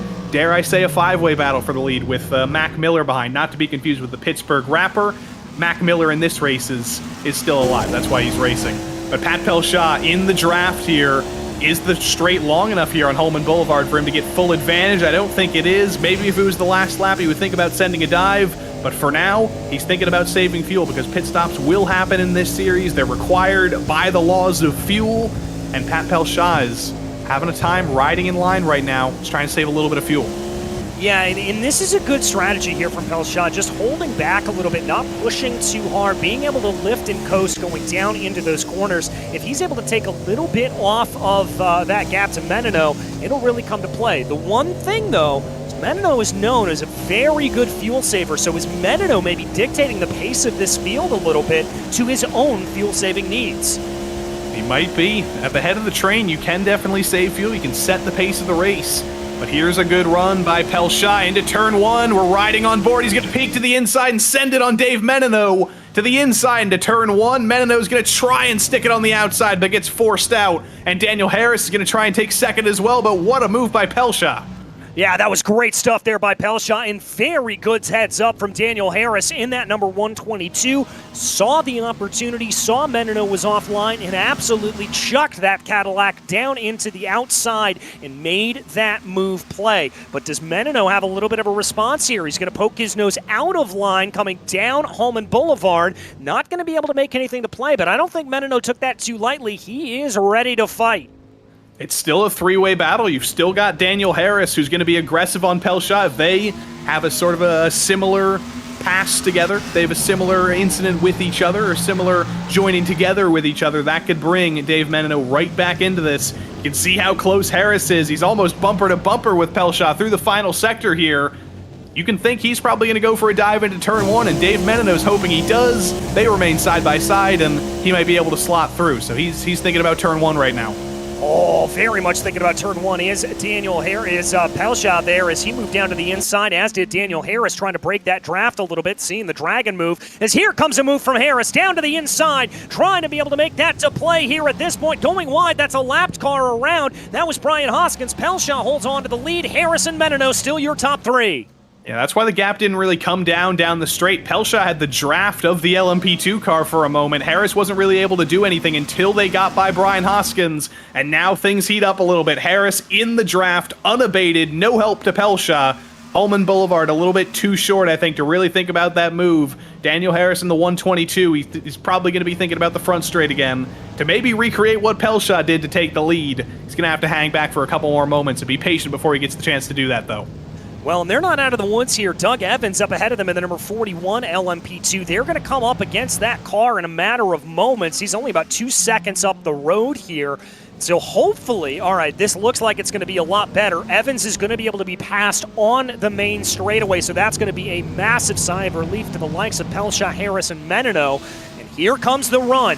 Harris trying to be able to get the power down, coming out of turn 14. Let's see if he's got it.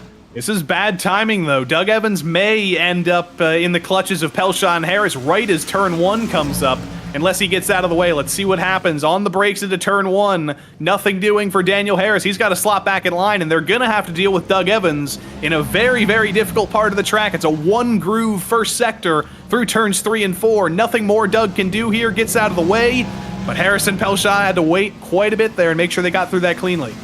Oh, and Menino forced to go too wide through 5 and 6. Evans trying to get out of the way, but no room at the end, and that is going to cost Menino bukus of time. Ryan O'Connor also recognizes it and maybe thinks about a move down into 7. That's not going to play out, but we've now separated. It's no longer a 4-car battle. It's 2 couplets up at the front of the field. I've never heard the word bukus in my life. I'm not letting us gloss over that. That's the first time I've ever heard you say bukus. My Indiana is showing. We're calling a race at the Indianapolis Motor Speedway, and my Hoosiers coming out to play. I don't even know how to spell bukus. I'm trying to spell that. Is it just bukus? I think so. I'm not entirely sure. It's just one of those weird folksy sayings that I just have. I'm going to believe you, but you could be making that up, and I would still believe you all the same. Oh, Mark Kalen's had some boo-boos at the back of the field here. Yes, yeah. Oh, no, it's Bradley Holly. Kalen's teammate there for Whataback. Yeah, he looks like he's had a little bit of a problem coming out of that infield section. So that's going to send him spinning right around. Oh, contact up at the front of the field. That is Daniel Harris not taking no for an answer and muscling Pelshaw out of the way. Good move. A little bit of contact, but how many times do we see contact like that in the GTP class in the real world? These cars can take a little bit of rubbing, but Pelshaw is going to be a little bit enraged, a little bit inspired by that contact, and he's going to want to get by Daniel Harris. The second he gets another chance, he thinks about a dive. He sends the dive at the end of Holman Boulevard. Pat Pelshaw's out for revenge. It's going to be around the outside. It's going to become the inside. It was a great dive, but he couldn't hang on through the S's. Goes for the crossover here at this point. Even a little bit more contact again. That is going to be Pelshaw, though, down on the preferred line as Harris tries to give him a little bit of a squeeze. They're banging doors as they come down into turn 12, and it's advantage Pelshaw here for the moment, but look at that run around the outside for Daniel Harris. Harris takes it back, but he's taking it back at the worst moment because it's going to be onto the longest straight in the track. Pelshaw's not had a good exit, though, out of the final corner. He's got Menino breathing down his neck. and Dave Menino could be back in the game for second. Daniel Harris could be comfortable here, but what does Menino decide to do? Does he slot in line, or does he go for the dive? He's going to be forced to slot in line and hope that Pelshot can close that gap down again. Yeah, that's what he's going to be banking on here at this point. Menino certainly thought about that move going to the inside, but just didn't exactly get it to play here at this point. Let's go ahead and take a replay of this battle. This is what set this up. Harris going around the outside of turn 1, knowing that that turns into the inside of turn 2. Pelcha really tried to squeeze him, made contact there between the two, but all in all, they were able to escape cleanly. And that's sports car racing. A little bit of contact, a little bit of rubbing, but it was all fair, it was all clean, and they've all kept going. So we'll see some more of that, hopefully, if Pelshot can stick with Harris. But remember, Harris put it on pole. He should have been in the lead of the race without a little bit of a bobble on lap 1. Now he's back where he's comfortable. He's back where he theoretically should be in terms of speed. Can he run away from Pelshot is the question now. Yeah, and look at this. Mac Miller only 1.5 seconds behind this battle, so he's got a little bit of work to do to try to catch on in here at this point. He could be a factor before everything is said and done as you're leading for Harris, Pelshot, Menino, and O'Connor cross over the start-finish line. I believe this is Mac Miller's PRL debut. He's been a Precision Racing esports driver for a while, but I don't necessarily know if he's ever actually signed up for a PRL series. So either way, he's here in sort of a sandwich with Ryan O'Connor and Michael Diaz, and he's just trying to stick as the 5th car in this train, or hoping there's a little bit more battling so he can stick as the 5th car in this train. But it's become more of a train now. It's kind of stratified out. Harris is pulling away. Pelshot is pulling away. O'Connor is closing on Menino. That might be the battle now. Yeah, it certainly is. That's the smallest gap here up in the top 4. Only about 0.4 of a second as they dive into turn 7 here at the moment. And interestingly, after all of that battling that we've seen, the top 4 exactly where they started the race. Just to give you an idea of how crazy this is. Sounds like we've had a little bit of contact farther down in the field. This is Evans trying to be overtaken there. Oh! Contact into the back of one of the actors. That was Schwartz. That was Doug Evans just missing that braking zone. Yeah, those are 2 Whataback teammates, but I don't think that was on Doug. I think that was Giovanni Perez D'Amico in the LMP2 up ahead. Kind of slow into turn 11 there, and Schwartz was checking up. Doug Evans couldn't check up in time, and unfortunately, prototypes meeting in the middle, and I think Schwartz and Doug Evans may be in the same Discord channel right now at Whataback. They may have to communicate about that. Yeah, there may be a little bit of a conversation there about that. You saw Pelchat taking a little bit of a look down to the inside of Harris as now here comes Menino. Lap traffic that they have to work their way around through Sector 1. And again, Dave Menino going to be slowed behind the number 13 in this case. Coming up and over that 5 and 6 curve, that's Benke, and that has given O'Connor a great run. Ryan's thinking about it. He pokes the nose to the inside, but he knows he's a little bit too far back to go for that move. I think Ryan O'Connor might wait for a little bit later, but Daniel Harris is throwing it all at these lapped cars. He's finding the gaps. He's sending them into them. That's how you should do it. Be predictable. You can be aggressive, and Daniel Harris proving he's got a lot of experience in multi-class traffic, but as he's reached a whole train of cars, that's not the end of it. He might have a 1 second lead over Pelshot now. That's not going to last for very long. As Pelshot pits, Pelshot drops out of traffic. It's an early stop. That's an early strategy call here from Pat Pelshot. He's going to come on in as here we watch Daniel Harris making his way by those lap cars. Now that was Nick Gowan that he went by. Michaels, Chandler, and Shepard. He still has to be able to work on by before everything is said and done. This is a big, big train. And I've got to think if you're Pat Pelshot, you saw this coming, and that's why you dove down into pit lane. Well, I'm thinking about the strategy from the LMP3-GT4 race earlier tonight when there was a similar difference in strategy when Wayne Castile stayed out to stay out of traffic and kind of ended up getting stuck in traffic all the same. I don't know how this is going to work out for Pat Pelshot. Has he fallen back enough to not have to deal with LMP2 traffic? I don't know. He may have to deal with the same traffic that Daniel Harris does. And we'll have to wait a couple of minutes, probably about 12 more minutes, I think, until the pit window will really open past halfway. But he's hoping that he runs into less traffic than what Daniel Harris is dealing with right now. Yeah, I think that is going to be his big hope here at this point. Pelshot is in and out of pit lane. Looks like a 17.2 second pit stop there for the driver of the 919 Cadillac. So that's going to be a good run for him in and out right now. And he timed it to perfection. He has got clean air for days. And these are going to be the hard cars to pass for Harris, so he is losing a lot of time. But I have to look up the road to Pat Pelshaw. Only 3 seconds up the road is Jack Hedgecock, so he's actually going to be a pass 4 position technically. But Ryan O'Connor's in the pits. A ton of drivers are in the pits trying to pass Pat Pelshaw's strategy off to their own. It's no coincidence, I think, that they are all Precision Racing Esports drivers. This may have been the plan all along. It may have been. That's O'Connor, Miller, Herbert, Hebert, Espinosa, and Hopkins down into pit lane. So about 6 takers there, 5 takers, let's call it, down into the pits here at this point. We continue to watch Daniel Harris, your leader, by the tune of about 1.6 seconds, continuing to put the cars down. Here is Michael Diaz, though. I've not had my eye on this battle. This Felipe Caramello up ahead of him. Ooh, contact, misses the braking zone, shoving an LMP2 out of the way. Yeah, that's not going to be looked over well by Nick Goen there. Just kind of has an LMP or a GTP into the side of him, into the end of Holman Boulevard there, but he's able to recover. It's not been a great day at that corner for Nick Goen, whether it was his own fault on lap 1 or whether it was getting bullied there. But Michael Diaz, the second car in this battle. Felipe's in the red car, Michael's in the blue and silver Precision Racing Esports car.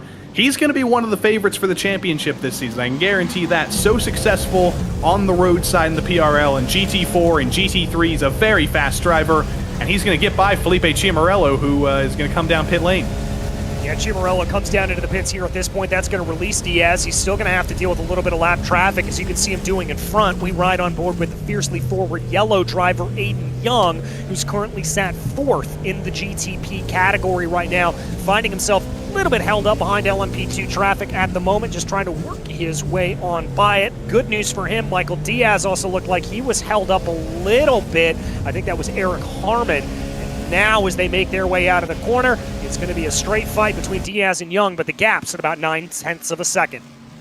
Back in 5th as well, Richard Regan Jr. could join this in this battle as well. He's a driver with a lot of experience in this car. We think of him as an oval driver, one of the most successful drivers in the PRL on the oval side. Won the NASCAR Xfinity Series championship last season in the PRL, second winningest driver in PRL history with all of his oval wins. But he's good in this car as well. He's won the Daytona 24 with some of his teammates in the past, so he's looking forward to this whole season in GTPs, and he's running well in the top 5 right now. Yeah, he is, as our leader continues to work out here, working that overcut strategy. By the way, it does look like we've had our first taker down in the LMP2 field. That's going to be Kyle Scritchards coming down into pit lane. The number 07 going to be getting service on that LMP2. And going off strategy here, the SRT Esport driver, another longtime PRL driver, experience in F3 and in this series now, and NASCAR Trucks rather, where he has a couple of wins. Very, very interested in racing is Kyle Strikars, whatever he can find. But this is a battle for position. Jay Shallington and Richard Regan Jr., and Jeff Evans rather, in the very familiar pink colors. The Miracle Flow sponsored car for Whataback, trying to hold off Shallington. And Jeff's another driver who has experience in this car, in some other series, in some endurance events, has done some road racing of his own in the PRL, but this is the ultimate challenge. You see him get a little bit of a wiggle there up over turn 4. A GTP is a whole different beast, and it takes quite a lot to manage this thing. Well, let's talk a little bit about what it does take to be able to drive these GTPs, because it's not like the LMP2s where, yes, there are traction control settings and ABS settings that you can tweak within the car. There's a whole lot more going on behind the wheel of these cars. You've got to manage energy consumption, because remember, these GTPs are hybrid motors, and that is copied here in iRacing. So you have to be able to handle not only driving a car with a lot of horsepower and a lot of downforce, but you've got to manage the energy consumption, putting it back into the rear tires. You've also got to manage exactly how it is going to harvest that energy as well. We ride on board here, and you can see at different points pressing buttons on that steering wheel. That's what's going on behind the scenes. You know, whether you're dealing with the brake balance, whether you're dealing with the MIG stuff, it's all math. It's all trying to deal with things in your brain. You're not just driving a race car, you're nursing the race car, you're changing things with every lap, and it is a very, very difficult challenge. In addition to the fact that these cars have over 600 horsepower, they've got downforce, but it's not the most downforce in the world. These are top-level sports cars, comparable to the top-level sports cars across the pond, with the homologation with LMDH, or with hypercars rather. So these are the top level sports cars of the world right now. They're not easy to drive, and it's not something you can just hop in and be quick in. These things were rewarded by practice, and Daniel Harris, your race leader, is in. All right, at about the halfway point here of this race, deciding to come on in. So I've got to imagine for Harris, this is the strategy that he laid out before starting things off and just decided to stick to it and come down into the pits here at this point. Here is Pelcha, the driver he is going to be competing with, currently in 12th place, as you can imagine, the leader amongst those who have come down into pit lane, currently trying to get by that number 67 up ahead of him. That's going to be a lapped car, I believe. And it looks like here we've got a problem for Caleb Lehman. Big lockup coming down into turn 1. Woo, and the rear end of the car just breaking away on him. Very easy to do. It's a heavy braking zone. It's the biggest braking zone in the track, and you want to brake as late as humanly possible, but sometimes it's a little bit too late. This is important for the race win, though. Pat Pelcha gets by some LMP2 traffic. Where is Daniel Harris? Do we even see him? There he is coming out of pit lane. Pelcha's passed him. And once everybody pits, theoretically, Pat Pelcha may have just taken over the race lead. That may have been a masterful strategy play to come in early. All right, let's see what that gap is now that it's really settled out here at this point. Let's call it 2.2 seconds. That's the gap between Pelcha and Harris. And if you are Harris, you have got to push here at this point. But look at this, Joey. He was a second quicker in the box.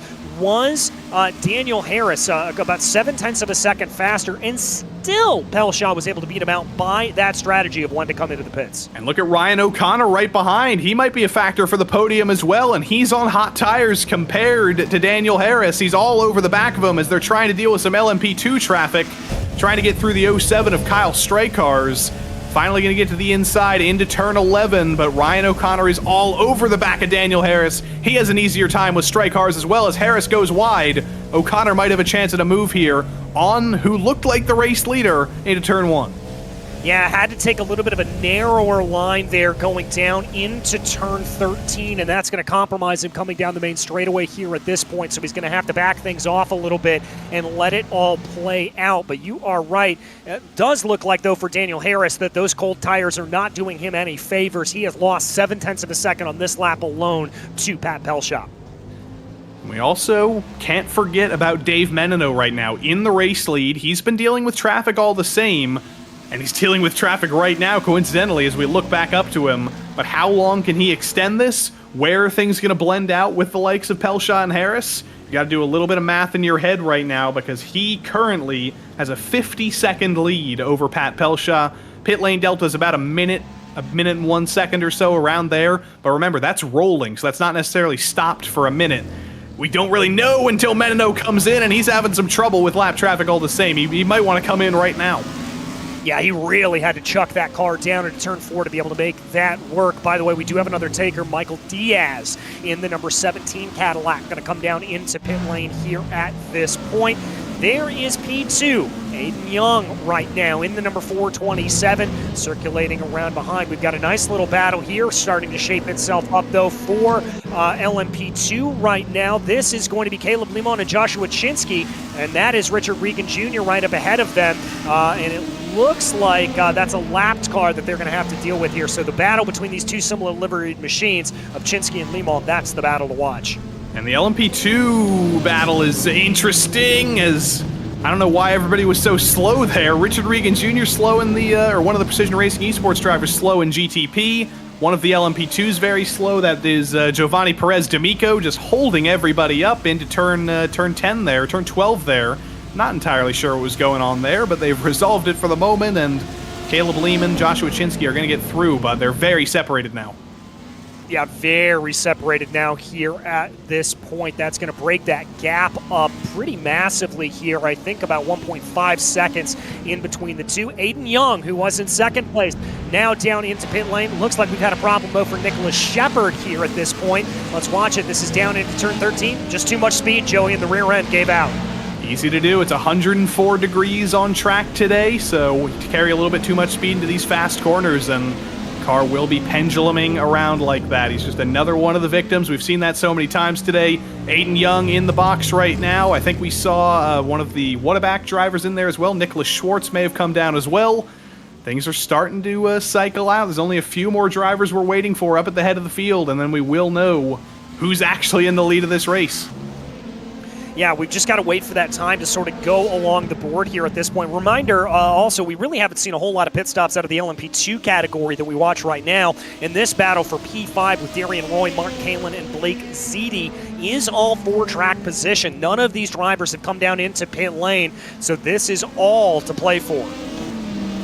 Darian Roy moving up from the LMP3 category last season. Mark Kalin also moving up from LMP3, so they see some shiny new toys. They want to step up one step in the prototype ladder, and this is what's going to work out for them. These are two drivers who I think are going to be also fighting for the championship with Jack Hedgecox most likely this season. Darian Roy had some podiums in LMP3 last season. Mark Kalin has won at times in the Miatas, has been fast at times in the LMP3s. Blake Ziti as well, a many time GT3 AM winner. These guys are all going to be fighting for this LMP2 championship this season. Yeah, they certainly are. More takers down pit lane from the GTP category, however. Brett Thurman, Bradley Holly both calling it quits on their strategy. They're going to bring the cars down into pit lane. And that really only leaves Menino, Evans, and Brock yet to come down into the pits from that GTP class. As we watch the number 50 sending a move down to the inside of the cars. Good stuff there. That's going to be able to get that number 50 on by the 62. The 62 obviously a little bit down here on pace. And it's Blake Ziti just really firing things up a little bit later on in the run. Didn't have the most spectacular of starts, but with 15 minutes to go, he's been making moves, he's been looking his way forward, and he seems very comfortable in this LMP2 machinery. He's a little bit wide there, but if I was that... and as I say that, well, there's the commentator's curse. You got one tonight, DJ, I just got another one. He's baked Ziti again. Yeah, a little bit of an unfortunate situation there coming into the corner, and I believe that was one of the Acuras that we saw making contact with him. Looks like Jeff Evans now down into pit lane from the GTP category, so that means only 2 drivers will remain. Make that 1. Devin Brock is down into the pits. The only driver left to pit here at this point is Dave Menino. He works his way out of turn 10 and through 11 right now. Joey, I've got to imagine we're going to see that number 3 down in pit lane. It's got to be now, but things are looking very good for Pat Pelshot. That gap has only come down. It's only 48 seconds between the two of them now. We just have to wait for a little bit of math. Here comes Dave Menino carefully into pit lane. Got to make sure you don't get a speeding penalty. Things have gone so well so far. Hard on the brakes, put on the limiter. Very good stuff from Dave Menino, and now it is an excruciatingly long wait. Driving to your box, waiting about 16, 17 seconds to put all that fuel in, and just waiting to see if all this strategy has worked out.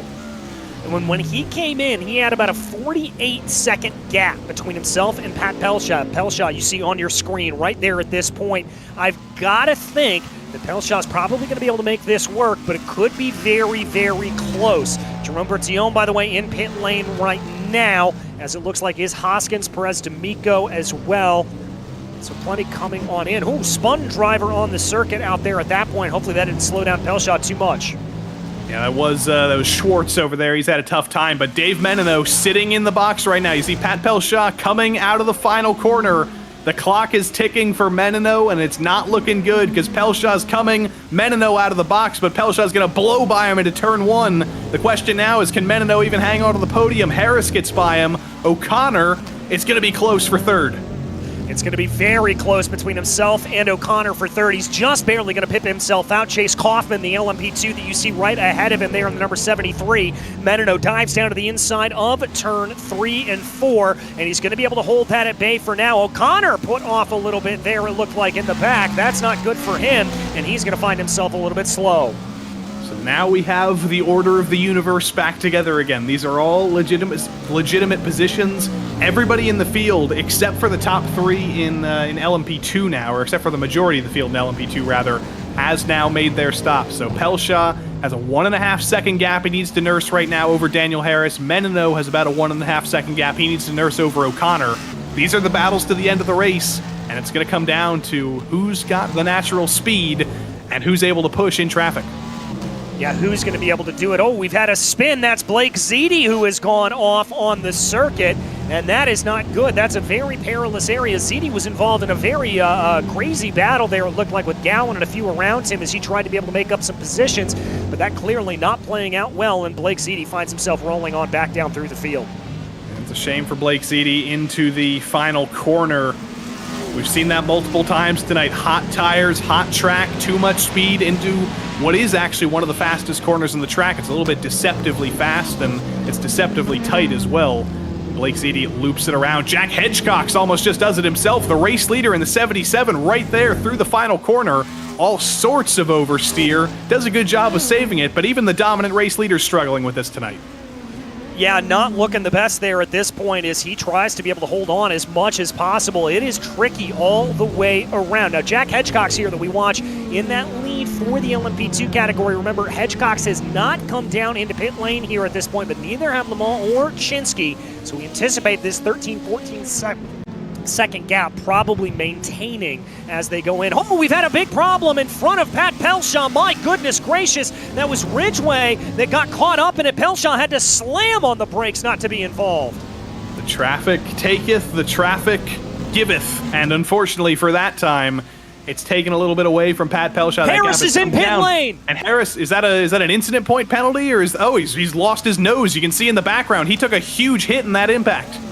Yeah, he has lost his nose. The car looks like it's crabbing pretty significantly here at this point. He is going to have to come down into pit lane. That was who we saw in contact with. He was one of those cars that was thrown off to the side. Let's watch the replay. Oh, this is the defining moment. That's what happened with the 13 looped around, and Daniel Harris absolutely nowhere to go with the LMP3 in the LMP2 spun in front of him. Chase Kaufman, nose-to-nose contact, and that could be what decides this race win. Dave Menino might be within a chance as well if Pat Pelshaw has any damage. Yeah, he might be, but it does look like that gap's about 3.2 seconds here at this point. I'm going to take a better look on the car, see if there's any visible damage. Joey, I don't see any as he comes through turn 11. Yeah, it wasn't hard contact, it was just a little bit, so I assume he's okay, but whether it's physical damage, whether it's mental damage, whether that scares him a little bit, it's suddenly a little bit more difficult for Pat Pelshaw. His biggest opponent is gone. He's still got Dave Menino chasing him, though, and there's a lot more LMP2 traffic coming up. We're going to ride on board with Pat Pelshaw. Here's what happened. Just sending a dive on Chase Kaufman into turn 11 here. It wasn't the worst dive in the world, but I don't think Kaufman knew he was entirely there. Turns in.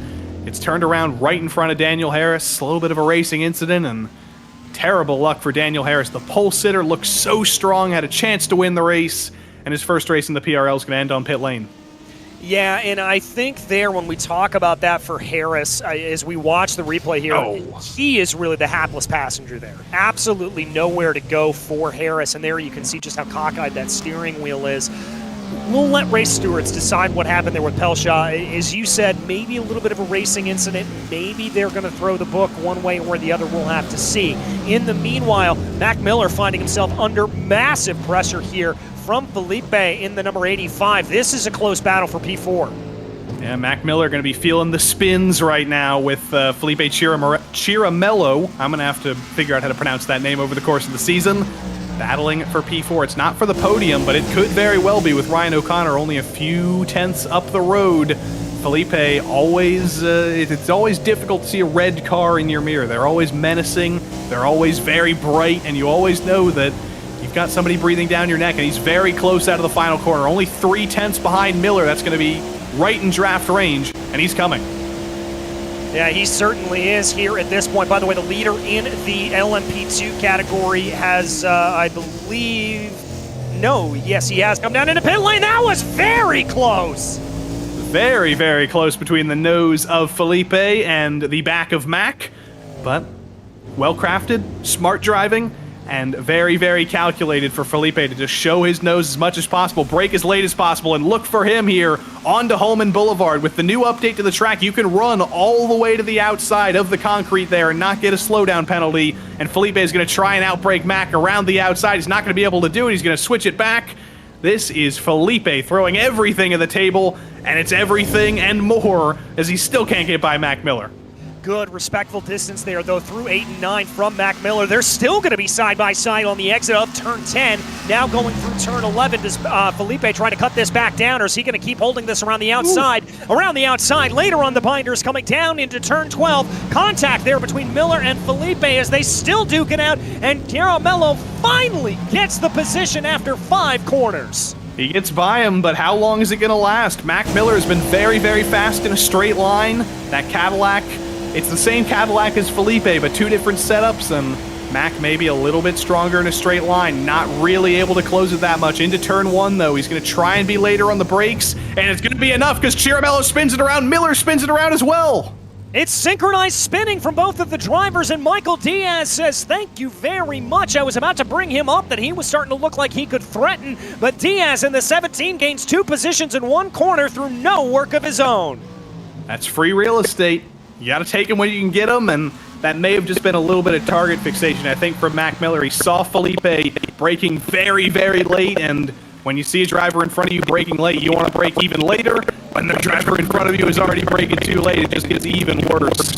And we're going to get a replay, when we can, but that's book stuff there. Too late brakes, spinning it around our station. All right, now we have evidence here with too much speed coming to the corner. Oh, tagging the GTP-LMP2 there in the process. The body work also thrown off to the side there as well as that and he is done for the day. The battle we watch right now, Felipe Caramello with Aiden Young and Colin Hopkins. This is now the battle for P5. Here it is into turn 1. Late in the brakes was the 85 of Felipe. Late in the brakes was Mac Miller. Just as I said, just target fixation from the car behind. Let's see if that happens again here. Aiden Young later on the brakes than Felipe to turn 1. Felipe had a lot of rotation into turn 1 there, but he manages to get the car turned this time.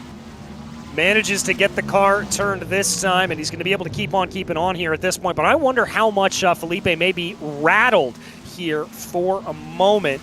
That's going to throw him off a little bit, as now he's got this double attack from Young and Hopkins coming up from behind him. And if he is a little bit rattled, that's going to throw things off. Here comes Young. He recognizes it. Thought about to move down to the inside. That's not going to play. Just a little bit of a look there, and it's good to see so many of these fiercely forward cars in the field here. We've seen them represented by Beckham Jasir, very successful driver in GT4 and GT3 in the PRL over the past couple of seasons.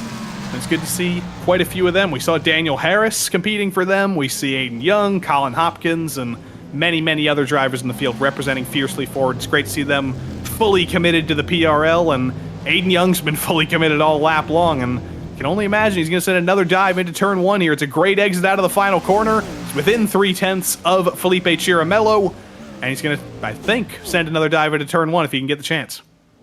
Yeah, he's certainly going to think about it. He's certainly going to try to. He pokes his nose to the inside. The question is if he's going to hold that braking zone long enough. No, Aiden Young going to have to hold back and wait for another day here at this point. And I've got to think that he's got a little bit of breathing room with Colin Hopkins behind him, knowing that that's his teammate, and they can be in communication on how to take this strategy to the end.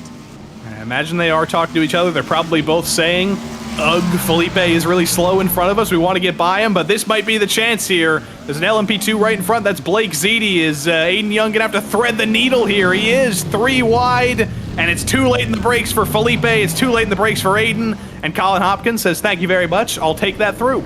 Oh, and Felipe's lost his rear wing here at this point. That's going to be a massive loss of rear downforce, and I've got to imagine that that car is going to be all kinds of squirrely. He may want to even bring it down into pit lane.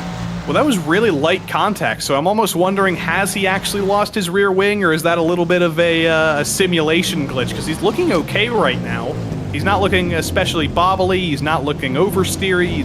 There's no signs of what you would expect from a rear wing falling off. Through the final corner, no! There it is. I'm immediately proven wrong at the final corner. That rear wing's gone. Oh! He collects another car coming up behind. I believe that was the Porsche there of Sammy Hendricks, potentially, that got involved in that. I'd have to get double confirmation on that for sure, but that was definitely another GTP that was taken out there. No, Hendricks is still circulating on track. Very similar liveries there in between the two. It was Zach Herbert. That's who we're hearing. It was Zach that he ran into. Yeah, and I think exactly what happened there is kind of what I was thinking. I don't think Felipe knew that his entire rear assembly was gone. I don't think he was expecting that loss of downforce through the final corner. So you can't really blame him for what happened. I don't think he knew what was going on until he turned in and realized, oh, all my rear downforce is gone. And then it's just shock and horror as everybody comes up behind. Zach Bear here, cloud of smoke, and nothing he could do. Yeah, Zach had nowhere to go on that. Another situation where he was the hapless passenger, and that is a very tricky area of the track. You wouldn't think that turn 14 is all that difficult, but let me tell you, I can tell you from the 8 hours of Indianapolis last year that we saw some pretty hefty licks there at this point, particularly with the K-Pax Racing Lamborghini making contact there to the outside, so not exactly as easy of a corner as you would imagine. We've got another spin. That's Ryan Chandler back down to the LMP2 field.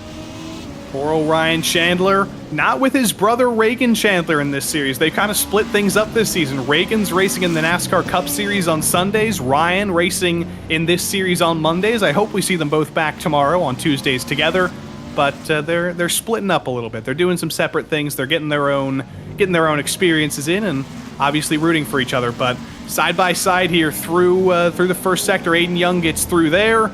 And I think at the line, it's going to be 2 laps to go, but it's a question of the clock. It's going to come down to 1 or 2 seconds, whether Pat Pelshaw takes the white flag or 2 to go. And I wonder if he's factored that into the fuel.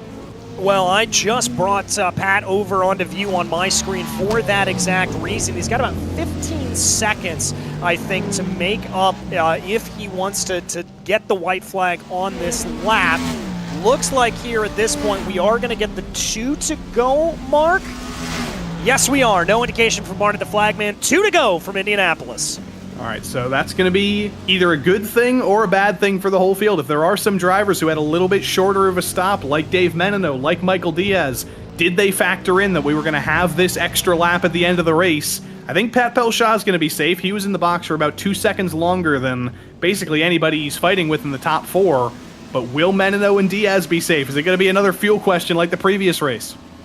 Well, we'll have to see. We're going to have to see exactly how they play themselves out here at this point. We watch your leader, Pelshaw, making his way down Holman Boulevard into turn 7 at this moment. He's got a bunch of lap traffic up ahead of him that he's going to have to deal with here. That could throw a little bit of a wrench into the works. Drivers like Nicholas Schwartz, Brian Hoskins, and Giovanni Perez D'Amico here that he's going to have to sort his way by. And he's had some trouble in traffic before.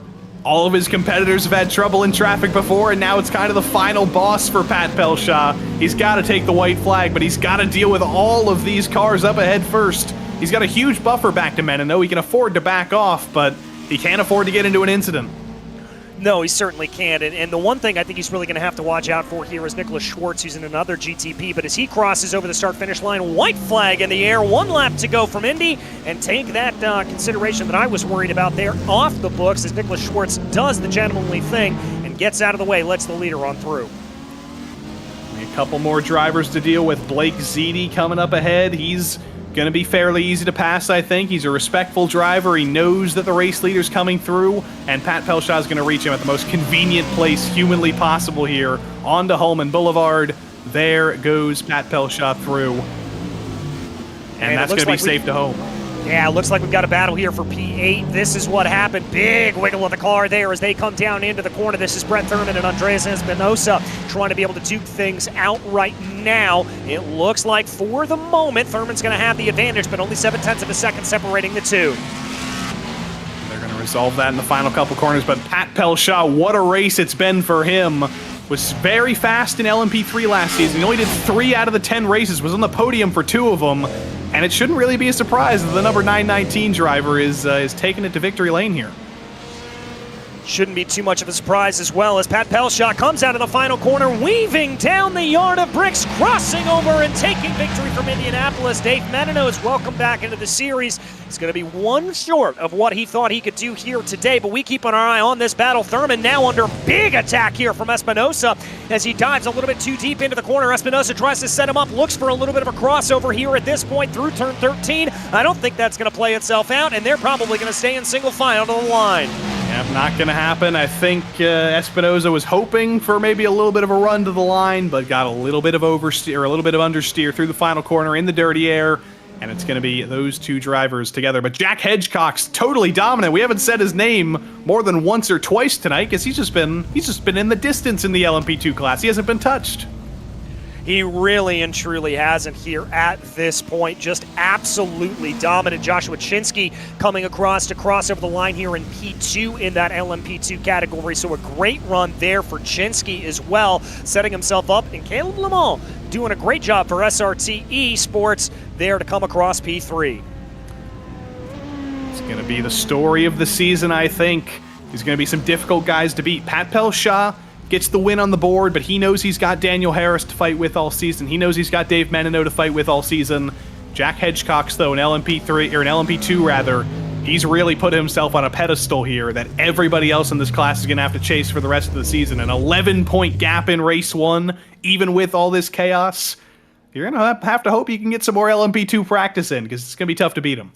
It's going to be very tough to beat him here at this point. So let's go ahead and run you through the top 10 in each category here as they finish. Pelshaw, as we said, able to take victory in the GTP field over Menino and Ryan O'Connor. Then it was Michael Diaz and Colin Hopkins in your top 5. Eden Young, Mac Miller, Brett Thurman able to hold off Andres Espinosa, and Ali Hunt coming home with a good result there in P10. Moving back down to the GTP, or to the LMP2 field here at this point, Jack Hedgecox takes victory by 11 seconds over Joshua Chinsky, and then Caleb Lamont rounding out your podium positions. Josh Gowan came home in P4, followed by Darian Roy. Series organizer Jerome Bertillon came home in P6. Kyle Streshartz, Nick Gowan, and Chip Michaels and Mark Kalin rounding out your top 10.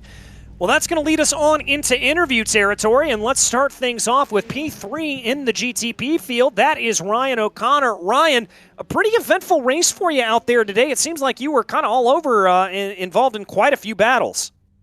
Yeah, it seemed that way. It was real tight racing up front there, so I think it's going to be a good thing for things to come. Certainly is, my friend. And talk to me a little bit about the race itself. I mean, how much were you really having to judge everything around you? How much could you focus on strictly racing those around you? And how much did you have to sort of watch out for lap traffic and all of that?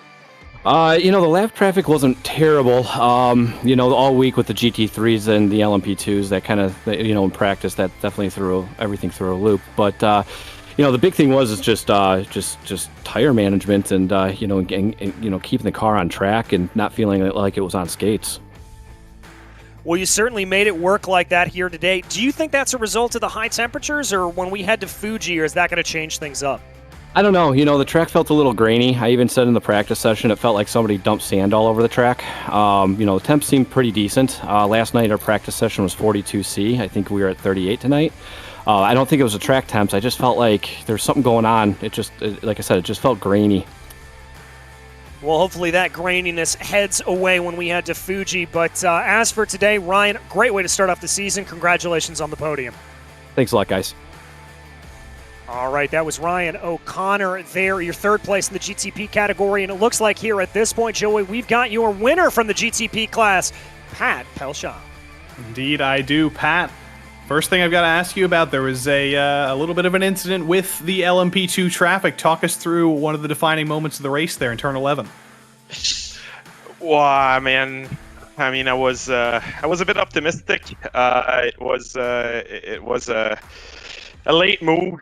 I thought I flashed and made my move clear, but we fought the corner and we should not have to. I'm apologizing to him right now. But I'm it's very sad that it took out also Daniel. That was not intended at all. I feel very bad for him because he had a great race and probably the pace to win. But it is a win all the same, and you had some success in LMP3 last year last season with a sort of a partial season. You're here for the full season. Is this the start of potentially a championship run for you? Yes, we're going to go for it, and we're going to work hard. Over 200 laps of practice this week, so we're going to go and try to give a shot at it. Well, Pat, congrats on your first win in the PRL. Big accomplishment. We'll see you next week. Well, thank you, guys. Pat Pelshaw victorious for the very first time in the PRL, always a special time. And let's finish off the GTP podium. Dave Menino, second in GTP. He's with DJ. He is indeed, Dave. An eventful race there out for you. It looked like you were going to win. Looked like you may be off the podium. Coming home P2, how does it feel? Yeah, no, it's great. Great start to the year. or a great start to the season. Yeah, definitely got a little lucky there, being able to be P1 by the end of the first lap, but I kind of think I had the third fastest car, so I mean, I think coming P2 was best case scenario for me. Well, best case scenario for you out there on the track, is that kind of what you're feeling for the rest of the season, or is that just track specific? It'll be interesting. I raced this car quite a bit last season, and I have a pretty good feel for it. But I have to imagine some folks who are trying it for the first time probably have a bit more to gain than I do. So we'll see. Time will tell. Time will tell, indeed. Head to Fuji next time. How do you think that's going to go? I think turn 1 should be interesting. But yeah, and it should be fun. I've never driven this car around Fuji, especially with the way the rears kind of want to turn around on you. It'll make some of those slower corners a bit interesting, especially with the tire wear. But yeah, it should be a fun challenge. Should be a fun challenge indeed, my friend. We'll see you next time out at Fuji. Great. Thanks, guys. All right, Joey, that was Dave Menino. We've got a couple of drivers here, but let's start things off with the LMP2 victor. Mr. Jack Hedgecox has joined up with Joey. Indeed he has. Jack Hedgecox, a name we haven't heard yet in the PRL, but the first time you show up here, you dominantly win an LMP2. Did you expect that to happen in your first race in this series? I sure didn't. Thanks for inviting me onto the broadcast, but yeah, definitely didn't know where everyone was. Like you said, I'm pretty new. I've been here once a couple years ago, but I didn't last long. And when I did do a previous series, but no, I was just pretty happy at my pace and ecstatic that I got P1 first race. It's good to correct the record. You have been here before, but now you do have a target on your back with this dominant win for 9 more weeks. Everybody's going to be looking at you as the guy to beat. How are you going to be able to handle that pressure for the championship? Just make sure I don't go cold turkey into the race, that's for sure. So definitely do some practice and just, if I want to take it seriously, then, put in the time. So no cold turkey for this guy. Congrats on the win, Jack. Welcome back, and we'll see you next week. Thank you. Jack Hedgecox victorious here at the Indy Road Course in LMP2, the first LMP2 winner in the GTP-LMP2 series for that matter. And I think we'll grab one more driver. Why not? We might as well. Second place in LMP2, DJs with Joshua Chinsky. I am indeed Joshua. Not really able to match this pace here of Jack earlier in the day, but you got to feel pretty happy with the P2. Oh, I'm so excited, guys. Jack, shout out to him. He had mega pace around here. But I'm just excited. First podium ever in PRL, and it's at my home track.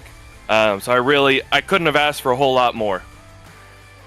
Well, we're certainly happy that you were able to do it. I mean, how was it out there today? Talk to us a little bit about what it was like being able to work your way all around. It was actually pretty nice. We didn't really see lap traffic until, I'd say probably like 13, 14. Kudos to the GTP guys. They were so nice. I mean, I really didn't have any issues going through traffic until I hit a couple of our own back markers. So personally on my end, it was just a smooth, clean race. I just had to make sure I didn't make any mistakes on my end. Well, is that going to be the same strategy you try to accomplish next week when we head to Fuji, or is it going to be a little bit more of an all-out attack? I think it's probably going to go around this route. I'll see whether or not I'm able to keep up with the pace come qualifying. If I'm a little bit closer to Jack and he's keeping that same speed, well then maybe I'll push a little bit. But for right now, I'll take podiums for the points for the team championship. We certainly did a good job there, my friend Joshua, and we wish you all the luck in the world when we head to Fuji next time out. Awesome. Thank you, guys. Thank you. Enjoy. I think we've got time for one more interview. Might as well round out the podiums, and I'll leave this one to you. Caleb Lamont, who was able to take P3 in the LMP2 class. Indeed, Caleb Lehman. Of course, we're going to give you one question because you always give us those beautiful Legos in the background. Did you have the googly eyes on the VR tonight? Is that what helped? I did. They definitely, 2/10 a lap? Something like that. Maybe even a full second of that, but great debut here on the podium in LMP2. 9 more rounds to go, lots of different tracks. What are you most looking forward to over the next 9 weeks? I'm just looking forward to the challenge driving this car. It's the first time I've been really competitive in it. So it's going to be a challenge. I'm really happy for my teammate Josh getting P2. I was hoping I could hold on to it, but I made a couple mistakes. So it's going to be a good battle throughout the season. Great day for SRT all the same. Congrats on a podium, Caleb, and we'll see you in 1 week's time. Thanks a lot. Thanks, guys. Caleb Lehman on the podium at the first time of asking here in LMP2. And what a debut night for the Spaceship Series, as our producer Dustin Allis calls it. All the prototypes, the GT4 as well. I'm very excited to be here for the rest of the season on Mondays, DJ. As am I, and just like that, that is going to wrap up our first Monday night here, but do not worry, we will be back next week from the Indianapolis Motor Speedway and from Fuji, which will be taking place at 5:25 Pacific. That's 8:25 Eastern Time. So make sure to join us here for that. Joey, Dustin, and I will all be back for that broadcast, so you're not going to want to miss any of that action. But in the meantime, on behalf of all three of us, on behalf of Dustin, on behalf of Joey, and on behalf of myself, DJ Clark, it's been a pleasure to bring you the racing action here today. And until we see you on the track, thanks for watching.